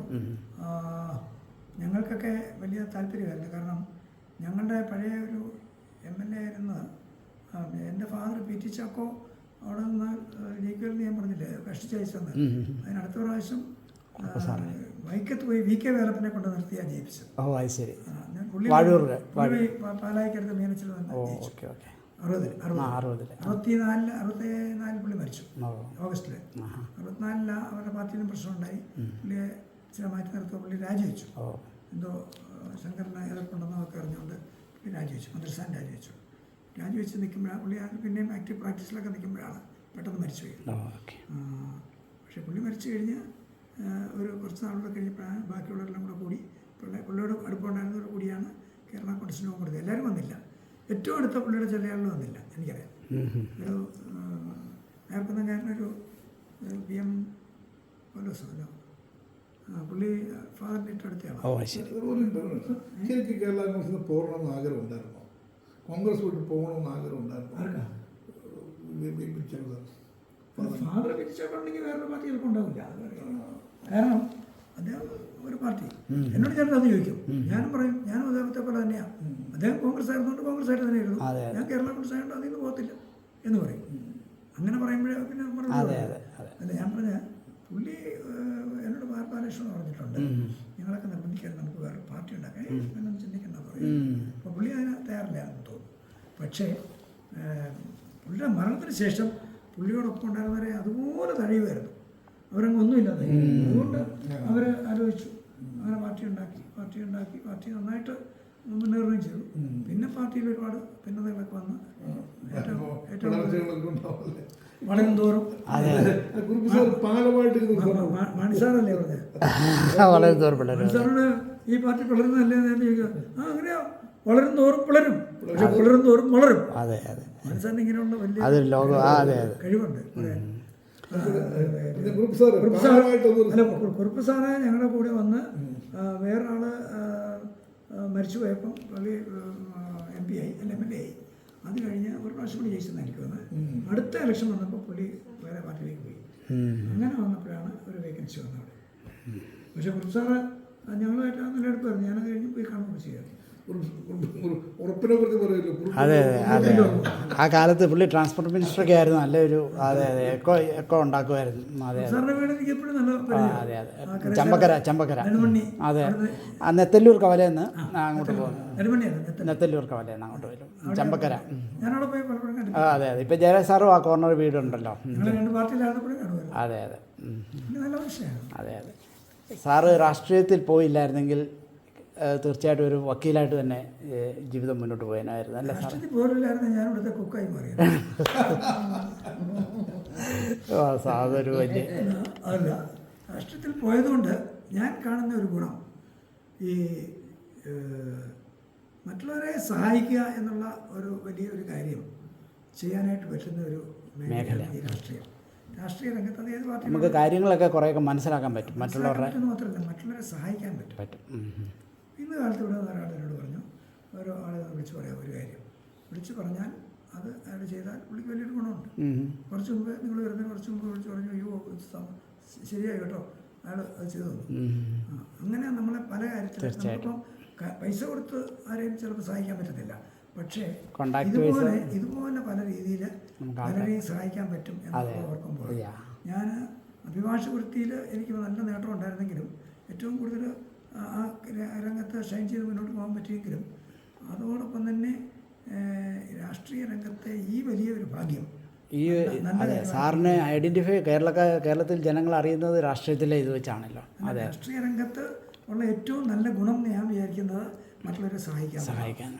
നമ്മൾ ഞങ്ങളൊക്കെ വിചാരിക്കുന്ന ബൈബിളിൽ പറയുന്നു സഹോദര സ്നേഹമാണ്. അതെ അതെ. സഹോദരനെ പോലെ കാണണം എല്ലാവരെയും സഹോദരനെ പോലെ കാണണം എന്ന് പറഞ്ഞാൽ ചുമ്മാ പോയി സഹോദരനെ കെട്ടിപ്പിടിക്കാനല്ല, സഹോദരനെ സഹായിക്കുക. അതാ ചെയ്യേണ്ടത്. അത് ചെയ്യാനായിട്ട് ഏറ്റവും നല്ലൊരു വേദിയാണ് രാഷ്ട്രീയ രംഗം. Thank you. അതിന് അമ്മമ്മോട് അതെ ഞാൻ അമ്മമ്മോട് ഒരു ക്വസ്റ്റ്യൻ ചോദിക്കാം. സാറിൻ്റെ കൂടെ ആണല്ലോ ജീവിക്കുന്നത്. ഈ ഇലക്ഷനിൽ ആര് ജയിക്കുമെന്നാണ് സാറ് പറയുന്നത്? വരാനിരിക്കുന്ന ഇലക്ഷനിൽ ഇപ്പോൾ പറ്റുന്നില്ല. ഓക്കെ സാറിനോട് ജയിക്കും. UDF നല്ല വിജയം വഹിക്കും. ഞാൻ നിൽക്കത്തില്ല എന്ന് തീരുമാനിച്ചു. ശരി. ഞാൻ പുറത്ത് പറയുകയും. അപ്പം സാറേ നമുക്കേ ഈ ഇൻ്റർവ്യൂ ഒന്ന് വൈൻഡപ്പ് ചെയ്യാം. കാരണം 1 മണിക്കൂറായല്ല ചൂട്. നമുക്ക് കൂടുതൽ ടോപ്പിക്കുകൾ സംസാരിക്കാനുണ്ട്. പക്ഷേങ്കിൽ ഇപ്പോൾ സമയക്കുറവുകൊണ്ടാണ്. റോബിൻ സാറ് സഹകരിച്ചാൽ ഒത്തിരി സന്തോഷം. SB കോളേജിൻ്റെ ജീവിതത്തോടൊപ്പം എല്ലാ കാര്യങ്ങളും നമ്മൾ ചർച്ച ചെയ്തു. Thank you so much. ഒറ്റ ചോദ്യം, സാർ അമേരിക്കയിൽ എത്ര തവണ വന്നിട്ടുണ്ട്? എവിടെയൊക്കെ പോയിട്ടുണ്ട്? അതിനെപ്പറ്റി ഒന്ന് പറയാമോ? അമേരിക്കയിൽ ഹ്യൂസ്റ്റണിൽ പോയിട്ടുണ്ട്. കൂടാതെ എൻ്റെ മൂത്ത പെങ്ങളെ ഡോക്ടറായിരുന്നു. അമേരിക്കയിൽ കാലിഫോർണിയയിലായിരുന്നു. ഡിട്രോയിറ്റ്. ഓക്കെ. കൂടാതെ പാർലമെൻറ്റ് അംഗം എന്നുള്ള നിലയ്ക്ക് ഒരു കമ്മിറ്റിയുമായി ബന്ധപ്പെട്ട് ഞാൻ അവിടെ പോയിട്ടുണ്ട്. US പോകേണ്ടി വന്നു. എല്ലാം പോയിട്ടുണ്ട്. ന്യൂയോർക്കിലും വാഷിംഗ്ടണിലും ഒക്കെ പോയിട്ടുണ്ട്. ഒരു 3-4 ടൈംസ് സാർ വന്നിട്ടുണ്ട്. ഞാൻ 4-5 പ്രാവശ്യം വന്നിട്ടുണ്ട്. അപ്പോൾ thank you so much. Robin sir എന്തെങ്കിലും ലാസ്റ്റ് ചോദിക്കാനുണ്ടോ? സാർ നമ്മുടെ അൽമാർബാനാണ് ഇവിടെ പല സന്ദർഭത്തോടെ ഞാൻ വന്നതേ. കാരണം SB പഠിച്ച സ്കൂളിൽ പഠിച്ച ഒരു പ്രഗത്ഭനായ ഒരു രാഷ്ട്രീയ, പ്രത്യേകിച്ച് PT ചാക്കോ എന്ന് പറയുമ്പോൾ സാറേ ഞാനൊരു ജൂനിയർ ചെയർമാനായിരുന്നു കേരള KSCയുടെ കാര്യമായ രാഷ്ട്രീയ രംഗത്തേക്ക് വന്നില്ല. പോലെ ഞാൻ കുറച്ച് ഫസ്റ്റ് ഇയർ കഴിഞ്ഞിട്ട് പിന്നെ ഞാൻ എന്നെ ആരും കണ്ടിട്ടില്ല. പഠിക്കും. കാരണം എനിക്ക് പഠിക്കാതിരിക്കാൻ പറ്റാത്തൊരു സാഹചര്യമാവുണ്ട്. അന്ന് PN മാത്യു പ്രസിഡന്റും കല്ലമ്പള്ളി സെക്രട്ടറി ആയ സമയത്ത് KSCയുടെ അന്ന് എന്നെ സെക്രട്ടറി നോമിനേറ്റ് ചെയ്ത ഞാൻ അക്സെപ്റ്റ് ചെയ്തില്ല, എടുത്തില്ല. അത് പല കാര്യമുണ്ട്. ഏതായാലും ഭയങ്കര സന്തോഷമാണ്. നമ്മൾ സെക്രട്ടറി ആകുമ്പോഴുള്ള ആർക്കും ഒരു കുടുംബത്തിയോ ചാക്കോ സാറിനും മറക്കാൻ പറ്റില്ല. കേരള കോൺഗ്രസ് കർഷകർ നിലയില്ല. കല്ലമ്പള്ളി എന്ന മാണിസാറ് ഈ എന്നെ ഇവിടെ നിർത്തണമെന്ന് പറഞ്ഞ് വിളിച്ചോണ്ട് പോയില്ലേ? അപ്പം മാണിസാറിനെ കണ്ട് വർത്താനം പറയുമ്പോൾ നിനക്ക് നല്ല ബുദ്ധി ഇപ്പോഴെങ്കിലും തോന്നിയെന്ന് അവസാനം എന്നെ പതി അകത്തെ പറഞ്ഞിട്ട് വിളിച്ചിട്ട് പറഞ്ഞു, വാഴൂര് നിൽക്കണ്ട, കാഞ്ഞിരപ്പള്ളി നോക്കാം. അപ്പം ഞാൻ വിചാരിച്ചു കാഞ്ഞിരപ്പള്ളി അന്ന് മാണിസാറും ആയിട്ട് അകൽച്ചുണ്ട്. അപ്പം മറ്റേ പുള്ളി ടീച്ചർ കൂടെ ആയിരിക്കും. അപ്പം അതുകൊണ്ടായിരിക്കും പറഞ്ഞതെന്ന് എനിക്ക് തോന്നി. പക്ഷെ പുള്ളി പറഞ്ഞാൽ കറക്റ്റാ, കാഞ്ഞിരപ്പള്ളിയാണെങ്കിൽ ജയിക്കും. വാഴാണെങ്കിൽ ജയിക്കാൻ അത്ര. അപ്പം അതുകൊണ്ടാണ് പുള്ളി പറഞ്ഞത്. പക്ഷേ പുള്ളി പറഞ്ഞത് വളരെ ഇതായിട്ടാണ്. അവരൊന്നും പറയണ്ട, നീ നിൽക്കുന്ന നല്ല കാര്യം, പക്ഷെ കാഞ്ഞിരപ്പള്ളി നിൽക്കുക. മാഴൂർ എന്നാ ജയിക്കണമെന്നില്ല. ഇതുപോലെ സുമൻ്റെ ഇഫേർട്ട് റിയലി അപ്രീഷിയേറ്റ് ചെയ്യും. എസ് ബി കോളേജിലുള്ള ആൾക്കാരെ ഇങ്ങനെ ഒന്ന് പ്രൊമോട്ട് ചെയ്യുന്നത്. അപ്പോൾ ലോകം കണ്ടുകൊണ്ടിരിക്കണം. അവിടെ ഇഷ്ടം പോലെ ഉണ്ട്. ഇവർക്ക് യു എസിൽ ഷിക്കാഗോ പോയപ്പോഴേ ഞാൻ 2 വർഷം അവിടെ പഠിച്ചുള്ളൂ, +2 മാത്രമേ പ്രീ ഡിഗ്രി. അതെ, അവിടെ അഡ്മിഷൻ കിട്ടുക എന്ന് പറഞ്ഞാൽ, പ്രത്യേകിച്ചും കാത്തലിക് അല്ലാത്തവർക്ക് ഒരു അഡ്മിഷൻ കിട്ടുക എന്ന് പറഞ്ഞാൽ അതൊരു വലിയൊരു സംഭവം തന്നെ. മിലിറ്ററി ഇമ്പോർട്ടൻസ് കൊടുത്തുള്ള സ്ഥലമുണ്ട്. അതെ അതെ വളരെ നല്ല കോളേജ്. അതെ അതെ ഒരിക്കൽ ഷിക്കാഗോ പോയപ്പോഴേ ഇപ്പോഴും കോളേജ് നല്ല രീതിയില്ല. അതെ അതെ ഷിക്കാഗോയിൽ ചെന്നപ്പോൾ അവിടുത്തെ SBI ലഭിക്കാർ വന്നിരുന്നു. നമ്മൾ ചങ്ങനാശ്ശേരി വെല്ലുവിളി പോകുന്നത് എല്ലാവരും അവിടുത്തെ. ഇപ്പോൾ അടുത്ത മാസം വലിയൊരു സമ്മേളനം നടക്കുന്നുണ്ട്. Thank you. നിങ്ങൾക്ക് എന്നാ കാപ്പി വല്ലതും എടുക്കട്ടെ? ഒന്നും വേണ്ട സാറേ, ഞങ്ങൾ പോയിക്കോളാം. മടുപ്പില്ലേ? സാറേ ഒരു ബട്ടൺ അതാണ്. Okay, thank you so much.